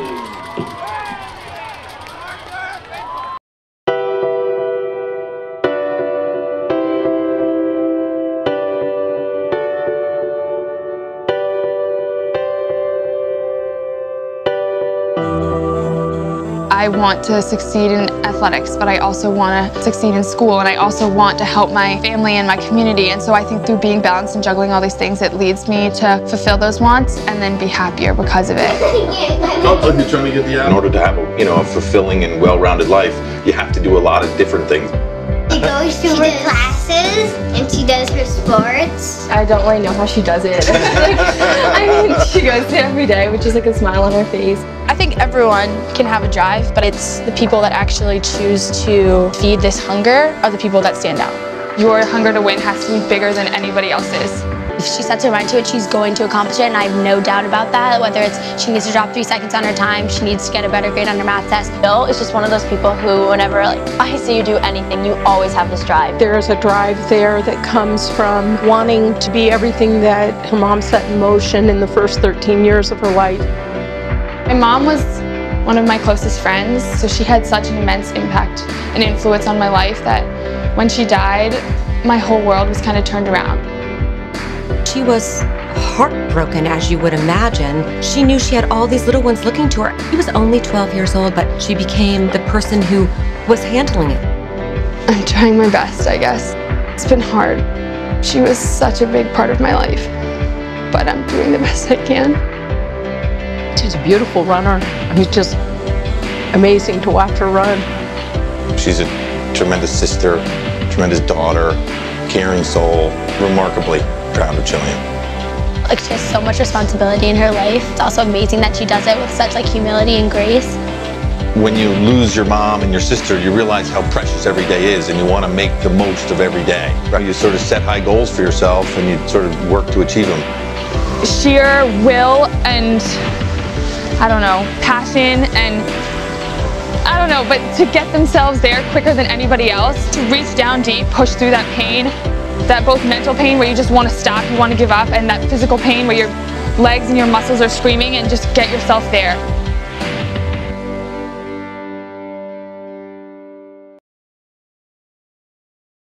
The Game of the Week on the Valley Channel is brought to you by Icon Health and Fitness, changing lives with fitness innovation. Wendy's of Cache Valley, it's way better than fast food.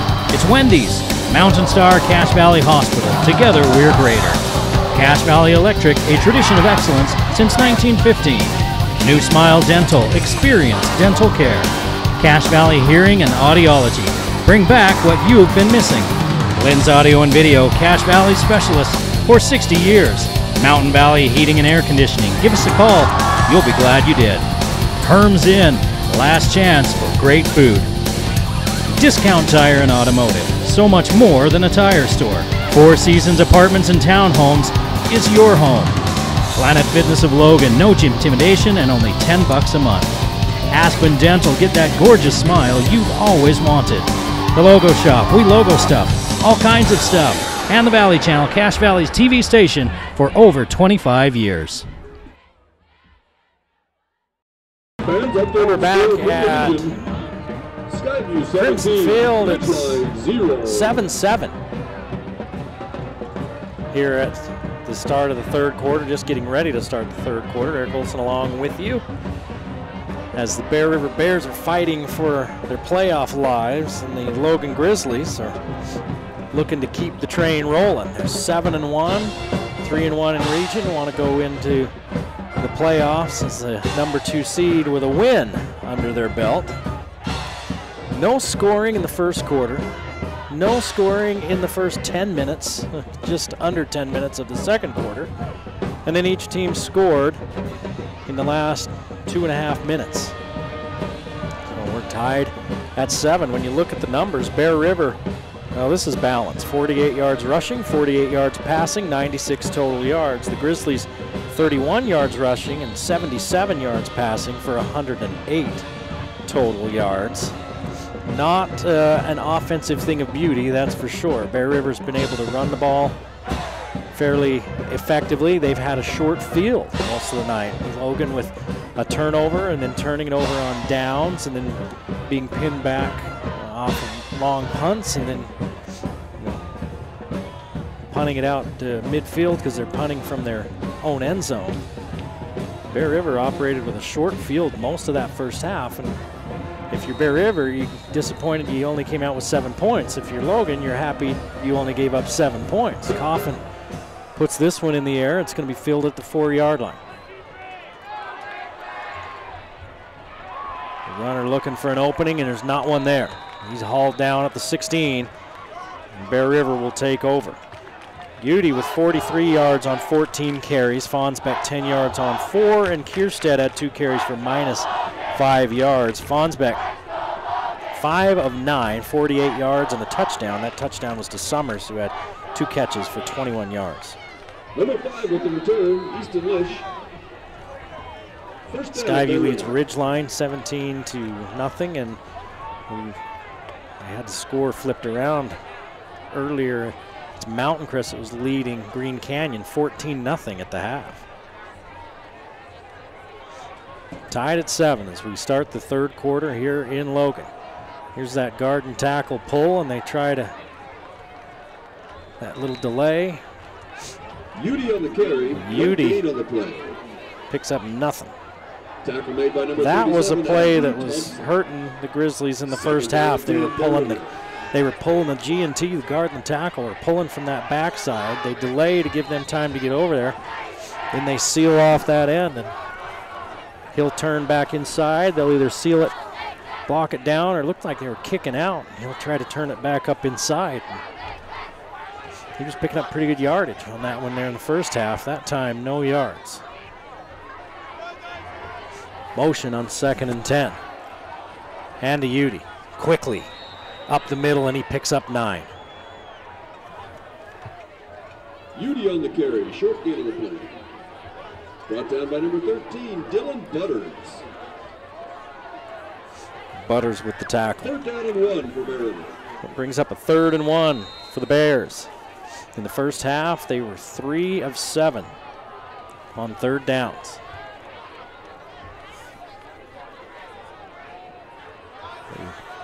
On their touchdown drive, they converted on a fourth down. Here's the give, and here's that pull again.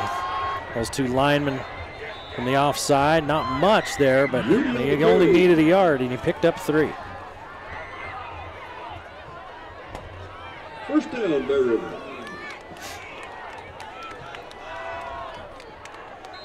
Bear River's looks like they're trying to just shorten this game. They've run the ball a lot. They've thrown the ball 9 times.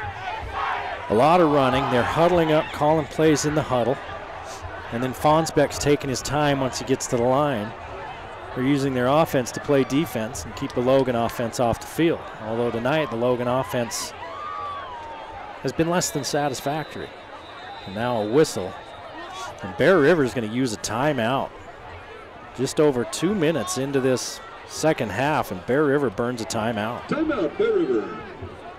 Logan High would like to thank the following gold sponsors: Bank of Utah, Brown Monument, Citywide Home Loans, Dwell Realty Group. Well, you take a look at the playoff picture, and it's still pretty murky. Miller's Auto Body. Because Region 9 is who Region 12 is matched up with. Skyview will be the number 1 out of Region 12. They'll take on the Region 9 number 4. Logan's going to be number 2 in Region 12. They'll take on the Region 9 number 3. Both those games will be at home, but who 3 and who 4 will be are a completely different set of circumstances and a different story. That's that region down there in St. George. Right now, Snow Canyon and Canyon View are kind of those tied in those spots down there. Here's Fonsbeck rolling out. In trouble. Caught in the backfield and taken down. Is that Truex? No. That was Ballot. Back with the keeper dropped in the backfield by number 4, Alex Ballot. Big loss on the play. 7-yard loss. Ballot. Second down, with the tackle. For the Bears. Brings up 2nd and long. And that's one thing. Bear River's done a good job of keeping themselves out of 2nd and 3rd and long. They've been winning on 1st down and staying on the plus side. Now they're on the minus. 2nd and long.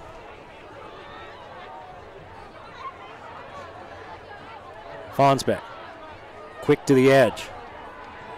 Pickup of about 3. Was that Udy again out there, number 1? I believe so. Pass complete to number 2, Kelton Summers. Nope, it's Summers. Jalen Sargent.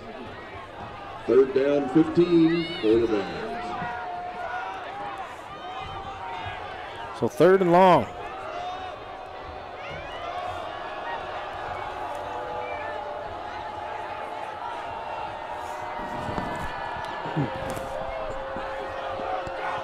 Two receivers to the near side. See if they run that, or they pull their 2 linemen again and run to this side. They're going to throw it. Fonsbeck sends a man downfield. Lots of hands on players from the offense and the defense, and it's caught, and we're clear down inside the 15-yard line. And there's a flag way back at the 36. Complete to number 10, Clayson Roberts, brought down by Dylan Butters. And the receiver, Roberts, was pushing off of Butters. Let's see if they caught it. Here's the call. Pass interference on Logan. Wow.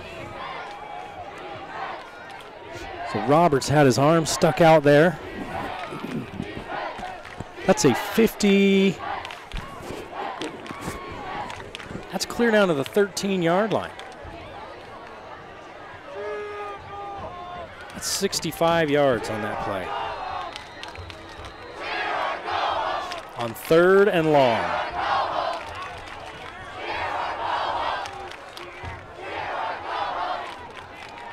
Logan can't get the stop.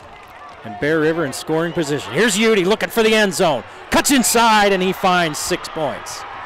Chance Udy with the touchdown for the Bear River Bears. Logan has him in 3rd down and 13. And they give up a 60-plus yard pass play. They called pass interference on Logan. There was a lot of hand fighting going on and shoving. So regardless, it was going to be a 1st down for Bear River. Roberts makes the catch, drags a bunch of Grizzlies down inside the 15. And now Logan finds themselves on the short end of the score again.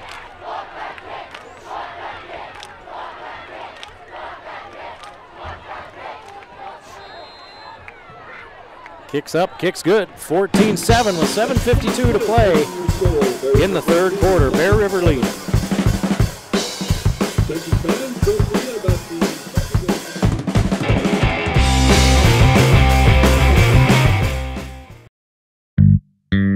Hi Cache Valley, this is Fernando over the Factory Pizzeria. We're running a special right now. We're giving a free nachos when you buy a large pizza with 3 toppings. Just mention this out and you're gonna get a free nachos every time you come. The Factory Pizzeria is located in 119 South Main, below the Gia's in the basement. Come see as soon as you can. Thank you.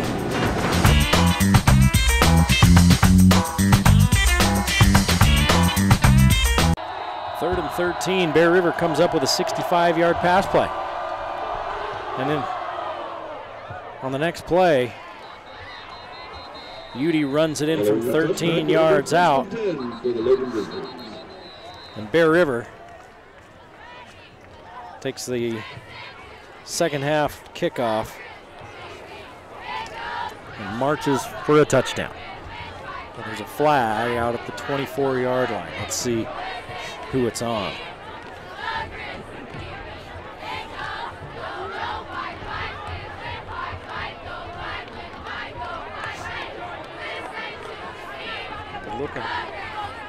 Looking at body language, they're going to pick up the flag. You know, it's kind of fun to look down at the sideline and see it. No penalty on the play. 1st down. Pile of Logan defensive players down there that don't look all too happy. 3rd and 13, they give up a huge play. And that wasn't a short pass turned into a long run. That was a long pass with a good run after. Here's the out pattern.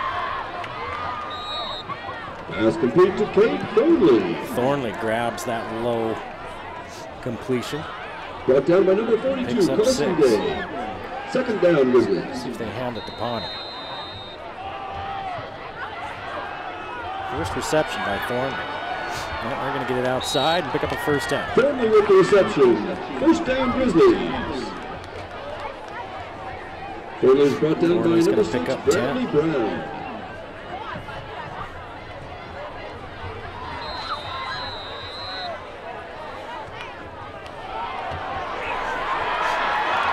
Out, Pawnee pops through, picks up big yardage down to the 40-yard line. Big gain in the play. 23 yards. First out of bounds by number 7, Case Jones. First down, Grizzlies. The Grizzlies quickly up to the line.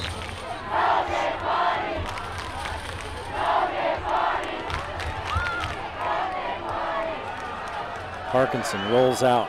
Has his man, Jensen. Jensen taken down after a gain of Pass about complete to number 4. 15, Charlie Jensen. They're going to park him. They're going to mark him as a 3-yard gain. Gain of 3 on the play. Jensen's second down, grab, 7. 10 yards receiving for Charlie Jensen. The clock running with 6:45 to play in the third quarter. 14-7 Bear River.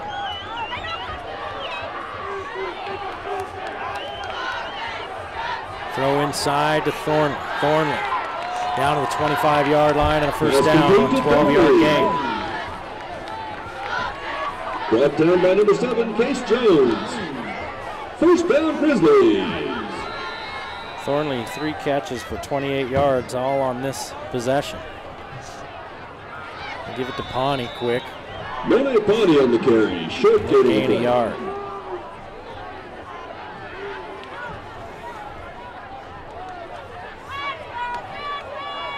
Second and 9 at the 24-yard line. 25-yard line. Second down, Grizzlies. They gave him a yard, then they backed him up. Press coverage on the outside. Parkinson steps up, has a man at the corner pylon. Touchdown! Logan, it's Kevin Nye.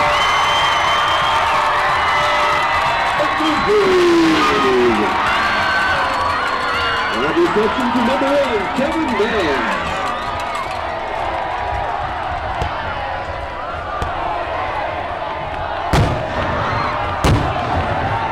Nye, 2 catches, 55 yards, and a touchdown.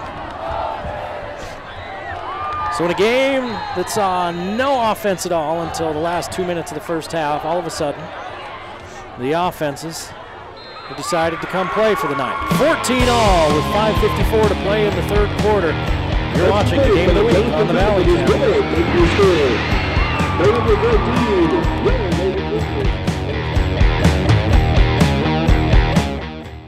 So, you bought your computer from one of those big box stores, or online, and now it's really slow, or just not working right. Target acquired. PCs Unlimited can fix it. Fixing computers is what we do, and we've been doing it for over 20 years. Service, repair, diagnostics, networking, upgrades, system and data recovery, all your computer needs. Our prices are low and our customer service is the best. You won't get help from the big box or online. Come see the professionals at PCs Unlimited.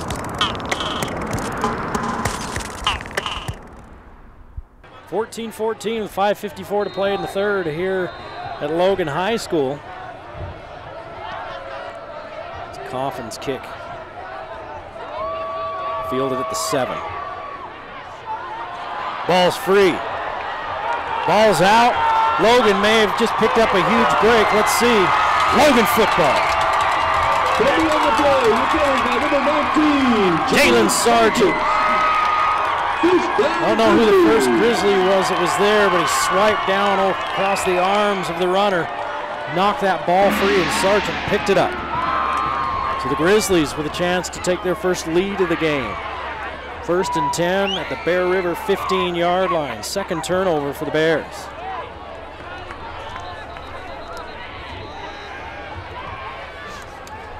Mountain Crest leads Green Canyon in the third 21-0. Skyview and Ridgeline at 17-7, Skyview.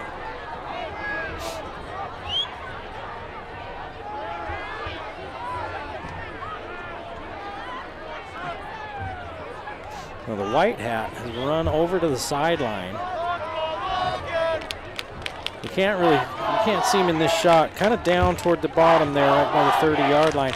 He's run over to the sideline. He's pointing his hand, and the trainer's over there doing something. I don't know if he hurt his hand or cut his hand or jammed a finger or something, but the referee, that head official, came running to the sideline, and now the trainer's down there checking him out. They got him sorted out.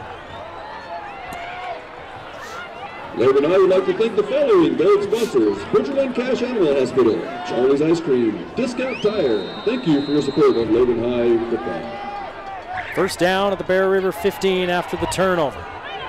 Parkinson got a lot of running room, makes the move inside the 5, down at the 1. Oh, look at that little Johnny run. Johnny Parkinson with the keeper down to the 1-yard line. 3 carries, 25 yards for Parkinson. First and goal at the 1. Pawnee and Thornley. Parkinson's going to throw for it. Into the end zone, a lot of hand fighting going on. No flag, no catch. Incomplete pass intended for number 15, Charlie Jensen. Second down and goal. Change it up a little, maybe catch the Bears napping. They've had trouble running it up the middle. They didn't even try that time. Let's see if they try it here. Thornley alone in the backfield. Everybody up for Bear River. Pawnee goes in motion. They've thrown the shovel pass to Pawnee. Shovel pass to What a call, nice call.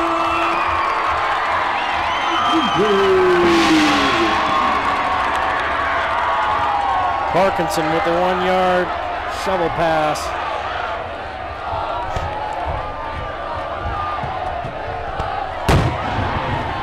And Pawnee gets on the stat sheet with the touchdown.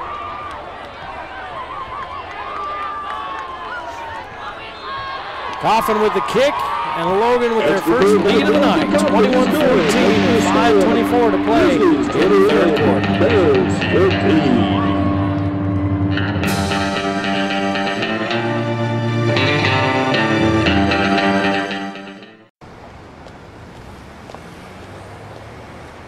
Do you need some help crossing the street? The world judges. We don't. Planet Fitness. Be free. 21-14, Logan leading Bear River after the Bear River turnover on the kick return. Johnny Parkinson with a 1-yard shovel pass to Pawnee for the touchdown. Simeone Pawnee, the senior. Coffin with a deep kick. This one into the end zone, no return. So Parkinson started this game 0 for 7 with an interception. Since then, he's 12 of 14, 134 yards, and 3 touchdowns. Thornley, Nye, and Pawnee with the touchdowns. Thank you for your support of Logan High football. And they've run the ball 3 times here in this second half. They put it in the air 6 times.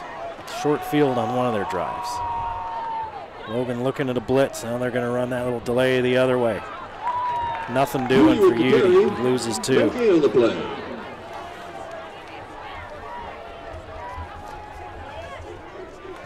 On the tackle, it's the birthday boy, number 64, David Atuatasi. Happy birthday, Dave. Well, he just announced that the guy that made the tackle, David Atuatasi, the big sophomore, it's his birthday. So he's a sophomore. Does that make him 16? He's a big kid.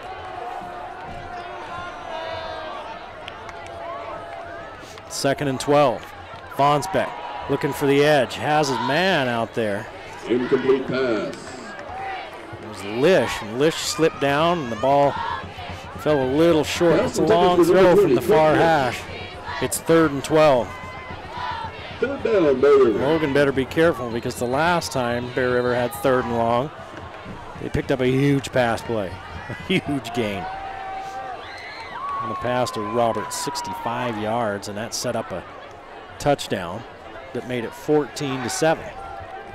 Since then, Logan answered with a touchdown of their own, caused a fumble on the ensuing kickoff, and scored to go up 21-14, 4:40 to play in this 3rd quarter. The throwback the other way, there's blockers and a lot of room in front of the receiver. 14 yards on a well-designed play.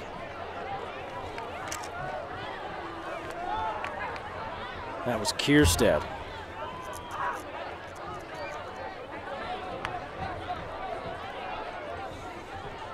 Yards on 3rd and 12. 130 yards and 7 of 12. 8 of 12 for Fonsbeck. He's been efficient in his passing. Kierstead in motion. And a flag. Looks like Bear River was moving, and that's the call. 4 penalties on Bear River. Not a lot of flags here tonight. 4 penalties on Bear River. Illegal motion. Logan with on the 2. Bears, 5-yard penalty. I believe that was the first penalty of the second half. Comes with 4.5 to play in the 3rd.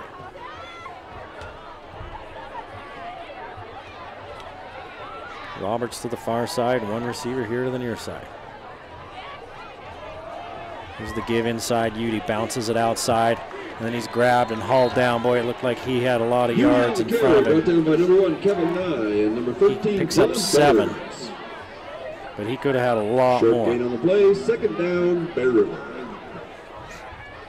2nd and 9 for Bear River after the penalty in that pickup. Of 6 or 7 yards.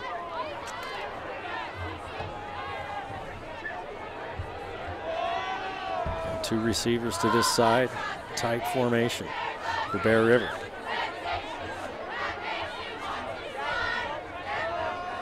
They're going to give it right up inside to Udy. He runs hard. And then his lineman starts pushing him. Udy on the carry again. They pushed him forward for another 4 yards. He got 8 yards. 3rd down and 2 for the Bears. He's got 81 yards on 21 carries. Now it's 3rd and 2. The Bears are 5 of 10 on 3rd down. Rice, among others. Rice with the tackle. Logan leading 21-14. Mountain Crest now leads Green Canyon 28-0. And it's 24-7, Skyview over Ridgeline. Here's the give, and Truex is there. My goodness. Loss of a yard on 3rd and 1. The carry dropped in the backfield by Big Sexy Kyle Truex.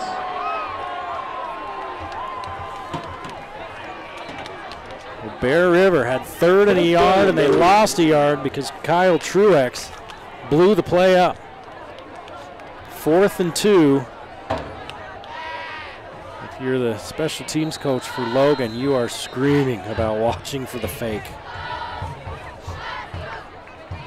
And they're going to punt it away. Logan lets it roll. It's going to roll down to the 23-yard line. Bear River's punt is down to the 23-yard line. That's where Logan will take over. The first defensive stop in a while. Sponsors, the Logo Shop, McDonald's, and Lee's Marketplace. And scoreboard sponsors, Wilson State Bank. Logan leading 21-14. Slide Engineering. Bear River needs a win to qualify for the playoffs. If the scores that are all out there right now hold up, it'll be Skyview, Logan, and then Mountain Crest and Green Canyon. Mountain Crest would go in 3rd and Green Canyon would go in 4th, as Mountain Crest would beat Green Canyon head-to-head. Parkinson has to go low to field that snap. Johnny Parkinson with the quarterback keeper. Short 3 yards. Second down, Grizzlies. For Parkinson, 4 carries, 28 yards. He's had a long one of 14.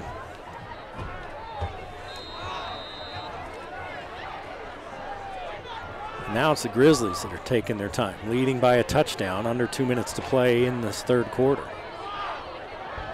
Parkinson, they faked the little screen. Now he comes back the other way to Van Leeuwen. Van Leeuwen makes the catch at the 45. There's a flag down in the middle of the field at about the 43-yard line. Let's see what it is. Big gain on the play. First down, Grizzlies.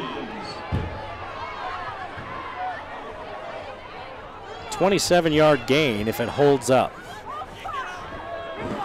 I mean, it looked like it would have been defensive pass interference because the defender was falling down and kind of grabbing at Van Leeuwen as he was falling. Immediately following the game will be firework display. But the flag wasn't thrown. The flag's out in the middle of the field. It's not thrown toward where the action was. But I didn't see anybody back there in the middle of the field where that flag was thrown. Game time 1 o'clock. There will be free pizza for all in attendance. That's your Logan High girls soccer team right here on Crimson Field, 1 o'clock p.m. tomorrow.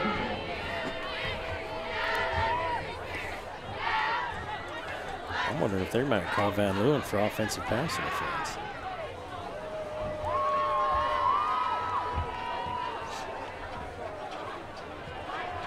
I'm not quite sure how. That's a judgment call. Pass interference on Logan. Oh my goodness. On the Logan sideline is not impressed with that call. So they call it offsetting. Replay, second down. So they call offensive pass interference and a defensive hold. The guy's getting held, so he swims to get off him. And that's offensive pass interference. Okay. Second down all over again.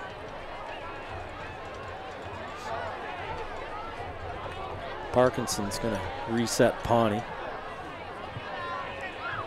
Thornley in the backfield. And a little counter. Thornley finds a seam. Thornley with a block downfield. Kicks back to the middle, and he's out near midfield. Kate Thornley shaking makes his way all the way to midfield. 23 yards for Thornley. His longest run of the night. On the tackle, number 7, Case Jones. Logan in Bear River territory at the 49-yard line with 1:20 to play in the third. Thornley finding room. There was none of that in the first half. Kate Thornley with the carry. Big 8 yards. Second down and 1 for the Grizzlies.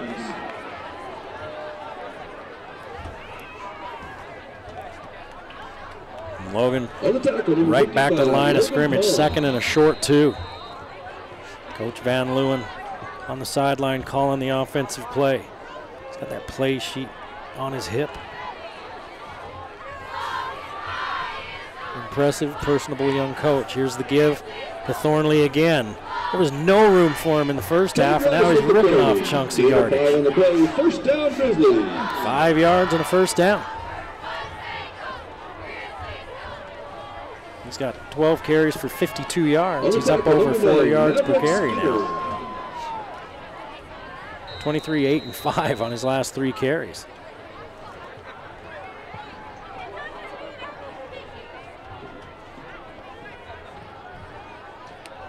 .30 seconds left in the third quarter. The play clock down to 10, so the Grizzlies will have to run a play before the end of the quarter. Parkinson, clean pocket.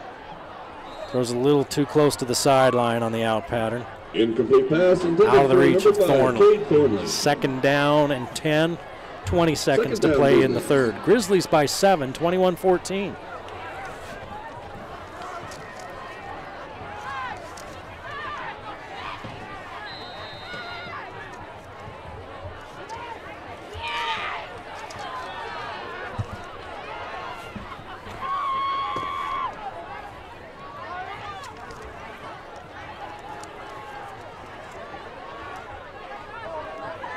Parkinson. A little swing pass to Thornley, and there was a linebacker out there. He was looking for Pawnee, actually. I don't think Pawnee could see that pass coming. Next week on Wednesday night, Logan is at Payson to close out their season, a non-region game on the short week.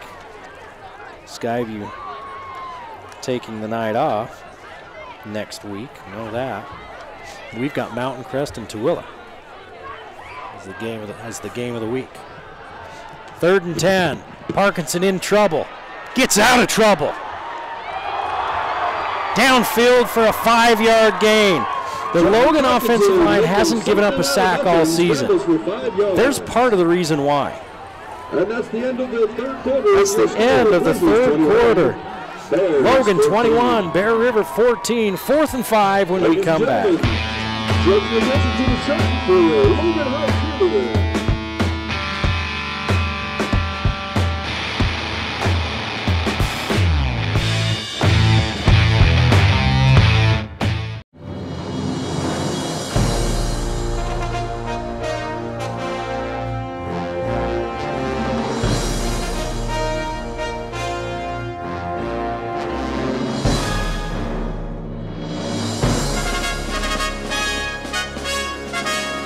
Winter athletes, no hospital network is more committed to short emergency room wait times than Mountain Star Healthcare. Text ER to 23,000 for current wait times. Logan with a choice to make as we head for the final 12 minutes of the night. The Grizzlies are at the Bear River 30-yard line. It's 4th down and 5. They've gone for it a couple of times here tonight. Been successful. Now, one time they were not successful on 4th and 1, and remember that. I think the other time they were. So they're lining up to go for it. Leading by a touchdown, 4th down and 5.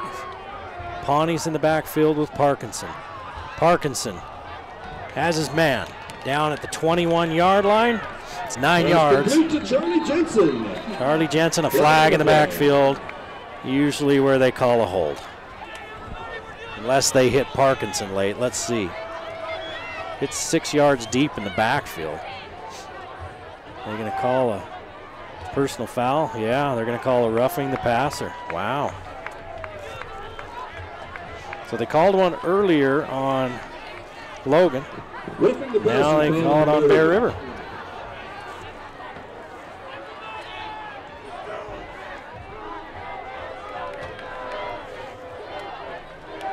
Jensen 3 catches, 22 yards. That's a half the distance to the goal, so that one will be down about the 10.5, 11-yard line. So Logan can get a first down inside the 2. Logan looking to go up 2 scores. Oh, Parkinson kept. Johnny Parkinson brought down. He was going to hand it off to Thornley, and he kept it. He was going to run. Tackle made by number 55, Logan. He lost 6 yards. Down, I don't know if that counts as a sack or not. He was going to run it.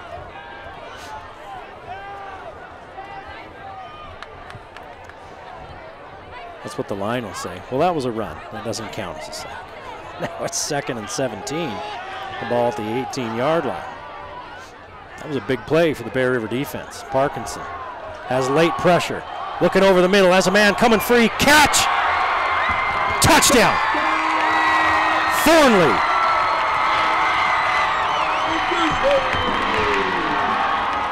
That reception was made by Cade Thornley.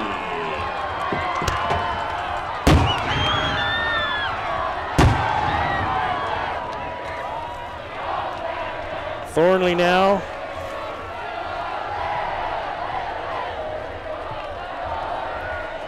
Four catches, 48 yards, 2 touchdowns. And we'll talk about Parkinson after the break. A terrible start for Parkinson to this ball game. But that's ancient history. after his 4th touchdown pass of the night. 28-14, the Grizzlies by 2 scores now with 10:54 to play in the game.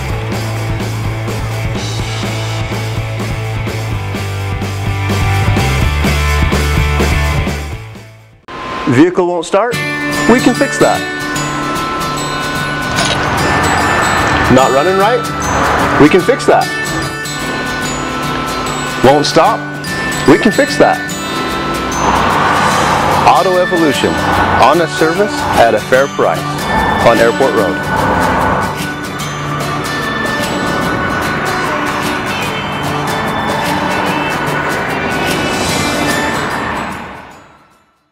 Logan takes a 2-score lead, 28-14 with 10:54 to play in this ball game after the 18-yard touchdown pass from Parkinson to Thornley. They're going to blow this one dead, Logan, with the penalty. Illegal procedure. So Parkinson starts this game 0 of 7. He's now 14 of 23. So that means that means he's 14 of his last 16 for 164 yards and 4 touchdowns. Logan High would like to thank the following gold sponsors. I think he maybe shook out of his slump. I mean, those first 7 incompletions, he had guys running free, and he just wasn't dialing it. He wasn't dialing it in. He wasn't. Some of them he wasn't even close. He completed a couple though, and Coffin's going to put this one into the end zone even after the penalty. Touchback will be 1st and 10 for the Bear River Bears. So Bear River has led a few times in this ball game, but then Logan tied it up and Bear River fumbled the ensuing kickoff. Logan was able to punch it in and take a touchdown lead, and then on this last drive, the Grizzlies put it in the end zone again. Fonsbeck underneath.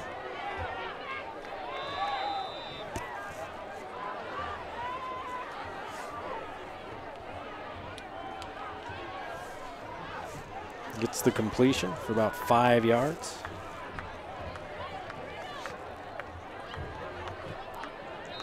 Number 10 with the ball, Jason Roberts. Roberts with the catch. He's got 2 catches for 70 yards. Fonsbeck goes to the edge. The catch made? Yeah, I guess so. Number 8 with the reception as Josh Payne, brought down by 37, Andrew Thompson. It was only a 2-yard gain. 3rd down, Fonsbeck has to sling it.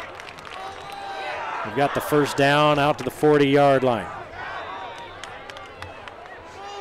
14 yards. To number 2, Kelson Summers, brought down by Dylan Butters. 1st down, Bear River.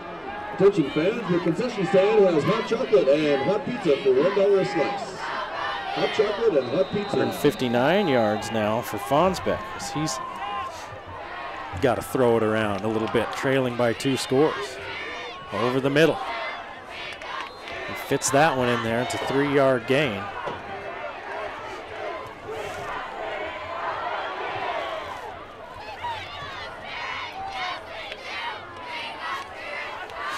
Number 8, the ball carrier, Josh Payne, brought down by Christopher Shopbell. 2nd and 7. Fonsbeck in trouble. Steps out of it, steps up, gains a yard or 2. He moves the pile. Fonsbeck with the keeper. 3 yards.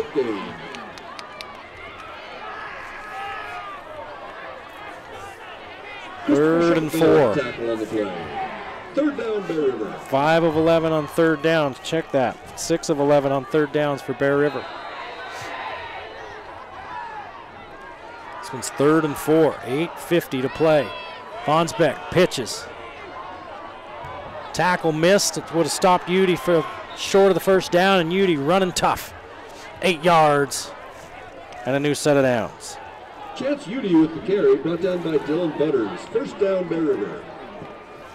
Udy, that was his 23rd carry. He's got 91 yards. He had a 100-yard game last week.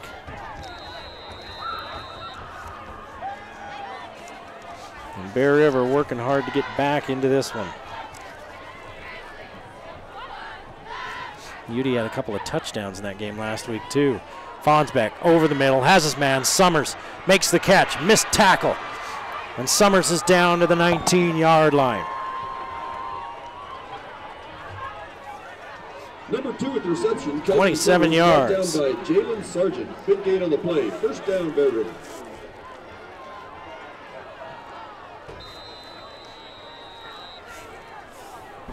All of a sudden, Bear River marching it up and down the field, almost exclusively throwing the football. Down by 2 scores, so they have to. Fonsbeck grabbed by Truex. He's not going to get away from that big guy.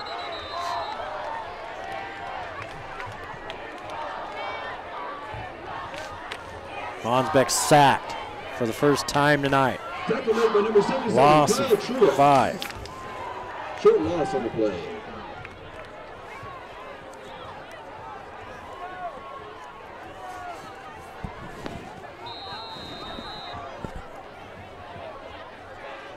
Fonsbeck 2nd and 15.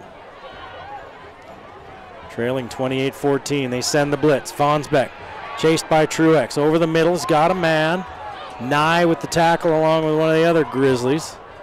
A pickup of 10. It's going to be 3rd and 5. Kelton Summers with the reception, brought down by Kevin Nye and Christopher Schockberg. Fonsbeck's up to a 3rd down, Bear River.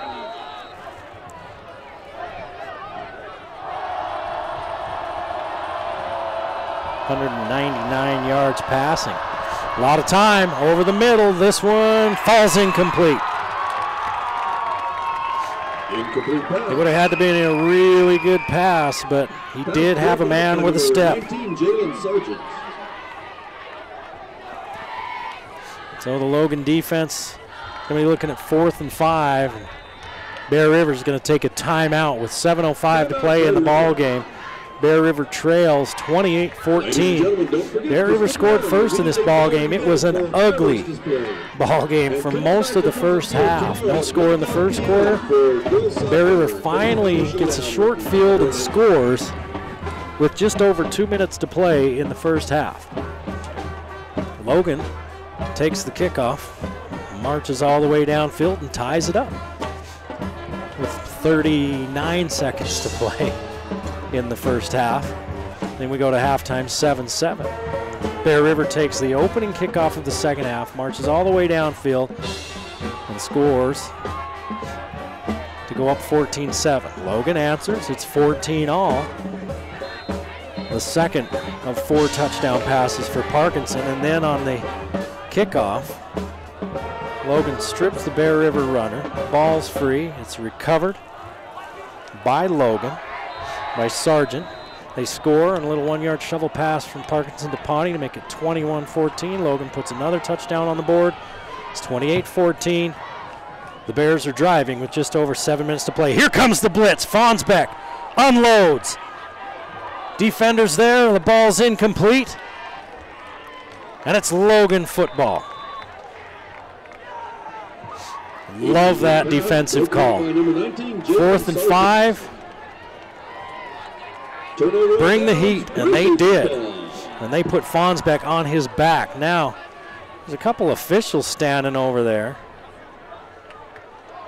I don't see a flag anywhere. But there's 2 officials having a word, and Bear River is saying that Logan's got a penalty on him. There's a flag at the 10-yard line.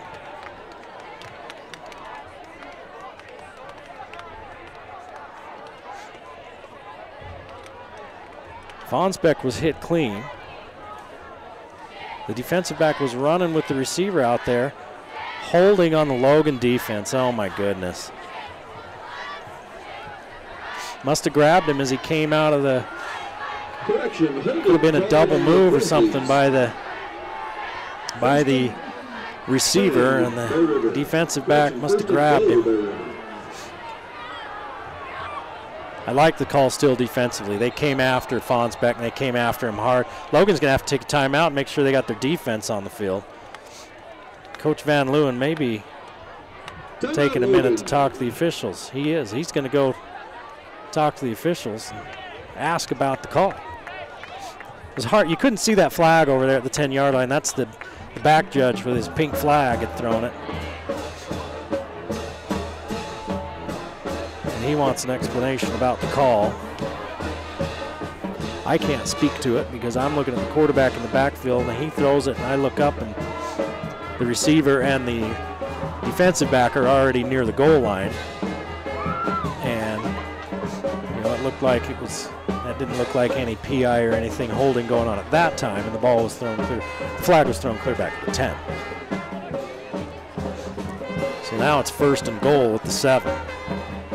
6:58 to play in the ball game.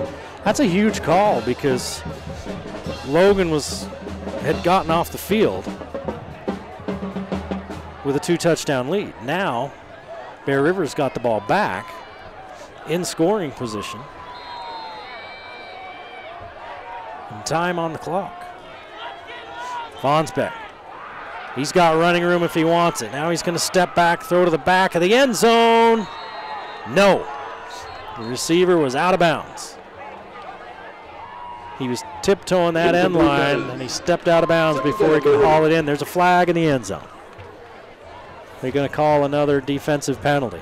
It's a flag right in the O of Logan in the end zone. Holding on the defense. Holding goal on the Grizzlies. So instead of 1st and goal at the 7, it's now going to be 1st and goal at the 3.5. Wow, this drive kept alive by a penalty and now moved closer by a penalty. Back-to-back penalties on the Grizzlies. They avoided flags for the most part tonight. They had 3 penalties up to that point. Fonsbeck's got the swing if he wants it. He's going for the back corner of the end zone, and the Logan defender's there. Did he come up with it? He did. It's Logan football. That pass is picked off by Jalen Sargent.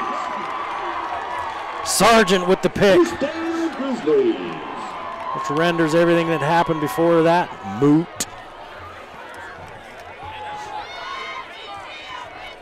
Man, he had the swing. Fonsbeck had the little swing pass to the running back, and he could have just walked into the end zone.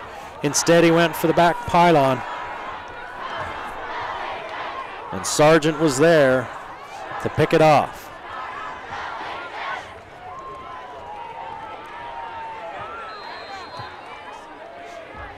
So Parkinson brings the offense out. They got Thornley going a little bit on the last possession. We'd love to grind some yards out here and put this game away. Parkinson throws underneath. Good catch. Was that Pawnee? That was a 5-yard gain. That was a good catch.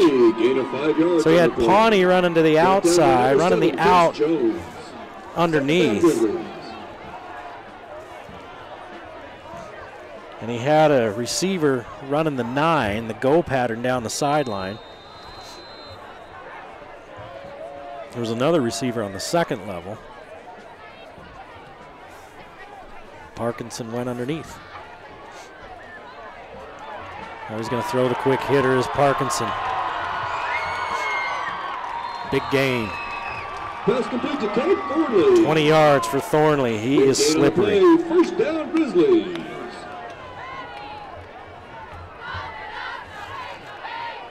He's got 5 catches for 66 yards and 2 touchdowns, speaking of Thornley. And they're going to hand to Pawnee. Pawnee got 9 yards. Nene Pawnee with the carry. 37 yards on 4 carries for Pawnee.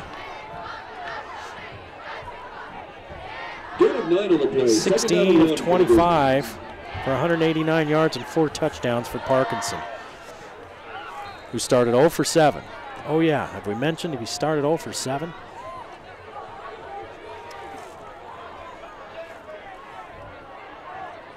He's 16 of his last 18.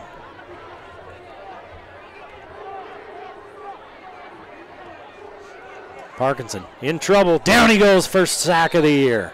Johnny Parkinson dropped in the backfield. Loss of 5 on the play. He's gotten out of a couple of sacks tonight, miraculously. That's the first sack the Logan offensive line has given up all season long. And we're in game number 9. 5 minutes left in the ball game, and one of the Bears is injured.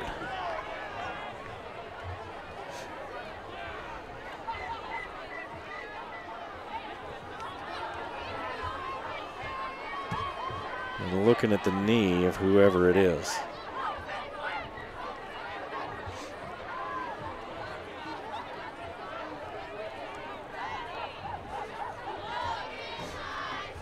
It doesn't look promising. You hate to see anybody get hurt. Not putting much weight on that leg.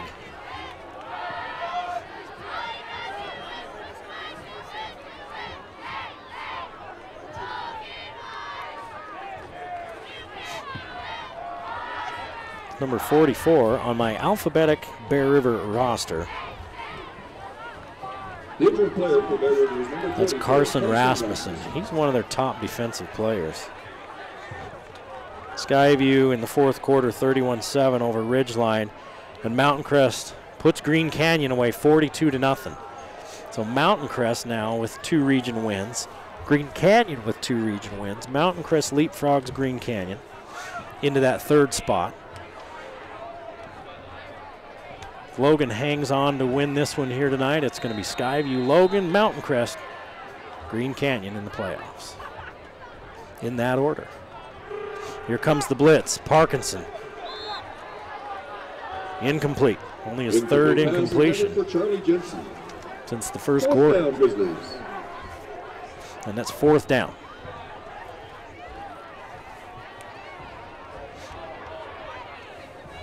We've still got Parkinson out there. Ball at midfield. It's interesting to me that they would go for this on 4th and 5. It's very aggressive. You're putting the game away if you get it. Here comes everybody for Bear River. The middle of the field should be wide open. Or you get Bear River offsides because they're going to be very aggressive. If it doesn't quite get him a 1st down, it's going to be 4th and a yard, which is a lot different than 4th and 6. Let's see if they try to get him offsides again. And Bear River had everybody up. If they could slip somebody into the middle, but Parkinson would have to get rid of it in a hurry.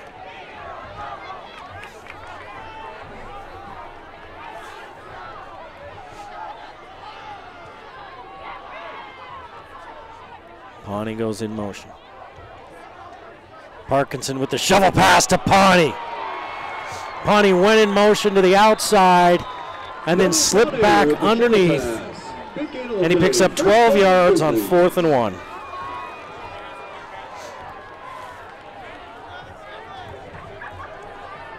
Tackle made by number 201 yards now. 2 catches, 13 yards, and a touchdown for Pawnee, and Parkinson's over 200 yards. And Logan slowing the offense down. 4.5 to play in the ballgame. Logan by 2 scores. Bear River's season is slowly slipping away. At least their playoff hopes are. Parkinson, quick hitter. Out to Tyson Sauer. Gain of 4. First out of bounds by number 7, Case Jones. He goes out of bounds, so that stops the clock. No, they're going to keep the clock running. Stayed in bounds. 2nd down Grizzlies. And we're under 4 minutes to play. The Grizzlies looking to put this one away. 3 receivers to the far side. Charlie Jensen alone on the near side. Pawnee in the backfield, or is that? Yep, that's Pawnee. They find Jensen. Inside the 20, down to the 18. 12 yards for Jensen. Brought down by number 6, Bradley Brown. First down, Grizzlies. Logan's offense was so out of sorts through the first quarter and 3 quarters. For the first quarter and 10 minutes. And since then, they've been clicking. Skyview beats Ridgeline. Mountain Crest beats Green Canyon. This is the last region game of the year. Parkinson looking for Jensen. End zone. He can't come up with it. That was a good throw. Pass intended for Charlie Jensen.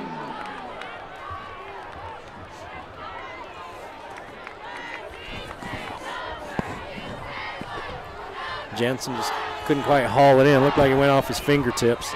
Sometimes you're looking for that ball and the defensive back's arm or something's just right in the way and you don't find it till it's right on you and you can't adjust in time. Parkinson looking for another touchdown there. He's got 4 on the night, 4 touchdown passes. He's going to give this one to Pawnee. Pawnee makes one man miss, picks up 3. Donate Pawnee with the carry. Brought down by number 7, Case Jones. Not a bad night running the ball by Pawnee. 5 carries for 40 yards. A long of 23.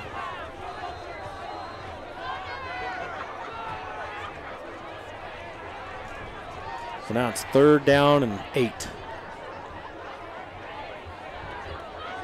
Parkinson steps up, nearly throws an interception. Not quite sure what he saw there. He was looking at the 5-yard line for one of his receivers, and they're going to bring Coffin onto the field for a field goal attempt to try to put this ball game away.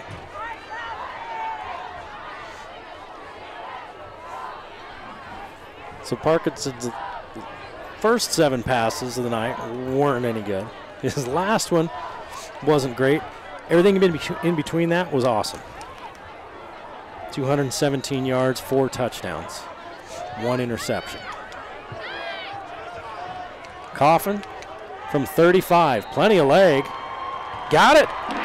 31-14, 2.5 to play. The Grizzlies are on their way to a home playoff game in the playoffs.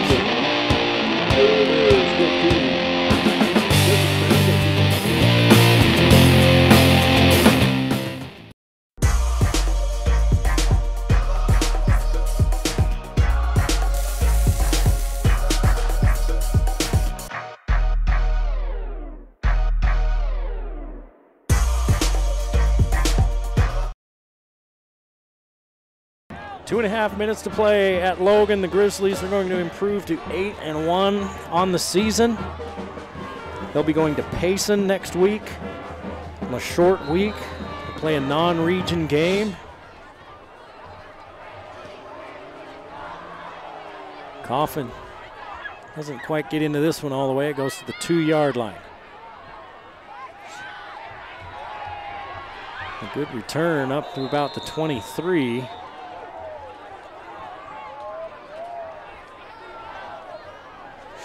Before he finally hit out of bounds. That was Easton Lish. First and 10, Berryville.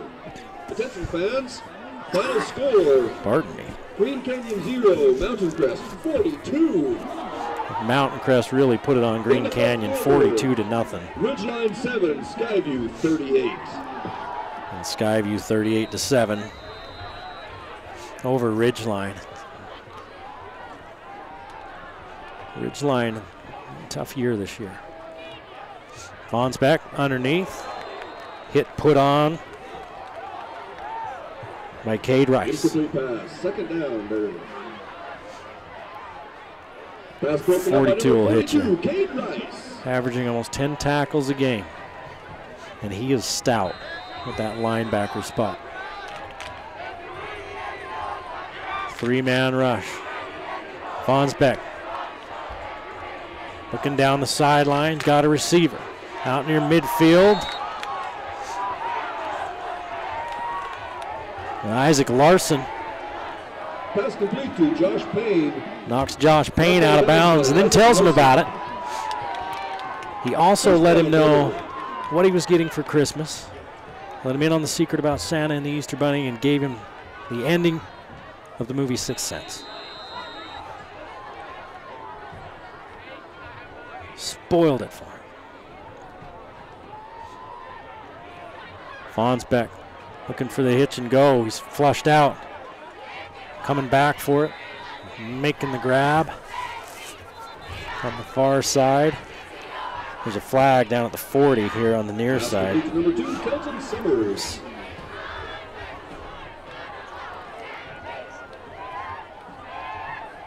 Summers with the grab. Let's see what the flag is. Not a lot of flags in the first half, a lot more here in the second half. And a lot on the Logan defense. It's 31-14 with 2 minutes left on the clock, holding on Logan.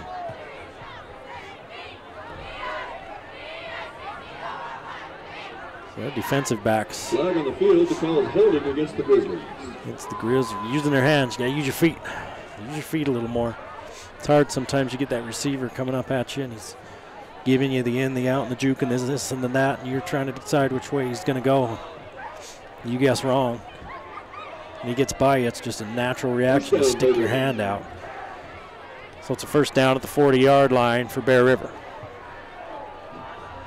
They had a chance to score earlier when the score was 28-14. They threw an interception in the end zone. 3 turnovers for the Bears. Here comes the blitz. Fonsbeck flushed out. Has a man out of the backfield. Beauty. Tackled by Andrew Thompson. That's good tackle by Thompson. Beauty had some running room. It's only a 5-yard gain. 1:40 to play. The clock running. 1 timeout left for Bear River. They're down 31-14.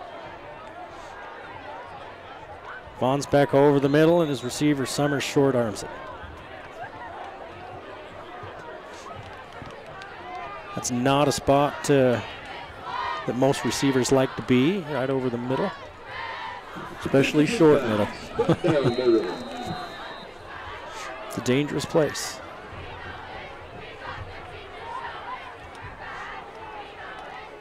Third and 5 for the Bears. 1:30 to play.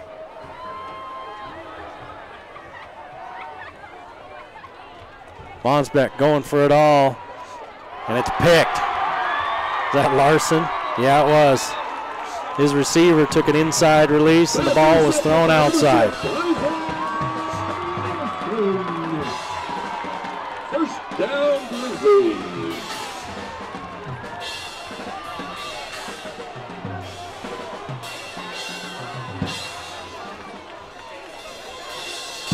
So the Grizzlies can kneel down.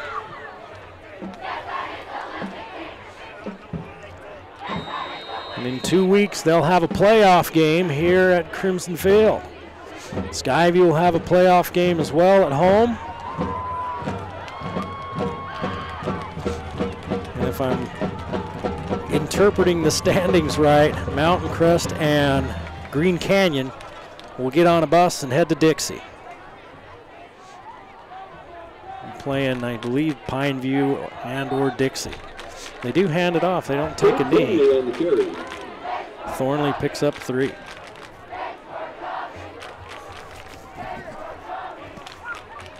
And we're down to a minute.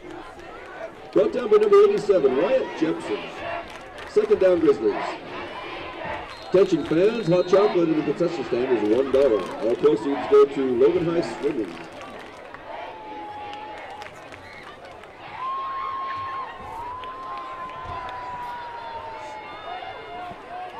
$15 seconds on the play clock, 40 seconds on the game clock. Parkinson taking his time. Now he hands it off to Thorne. No, it's Pawnee. Pawnee picks up 5. The Grizzlies don't have to snap it again. So Parkinson starts 0-7 but finishes strong with over 200 yards passing, 4 touchdown passes. And the Grizzlies moved to 8-1 with a 31-14 win over the Bear River Bears. Thanks for joining us. We hope you enjoyed the game of the week. We'll see you next time on the Valley Channel. The Game of the Week on the Valley Channel is brought to you by Icon Health and Fitness, changing lives with fitness innovation. Wendy's of Cache Valley, it's way better than fast food. It's Wendy's. Mountain Star Cache Valley Hospital, together we're greater. Cache Valley Electric, a tradition of excellence since 1915. New Smile Dental, experience dental care. Cache Valley Hearing and Audiology, bring back what you've been missing. Lynn's Audio and Video, Cache Valley specialist for 60 years. Mountain Valley Heating and Air Conditioning, give us a call, you'll be glad you did. Herm's Inn, last chance for great food. Discount Tire and Automotive, so much more than a tire store. Four Seasons Apartments and Townhomes is your home. Planet Fitness of Logan, no gym intimidation and only $10 a month. Aspen Dental, get that gorgeous smile you've always wanted. The Logo Shop, we logo stuff, all kinds of stuff. And the Valley Channel, Cache Valley's TV station for over 25 years.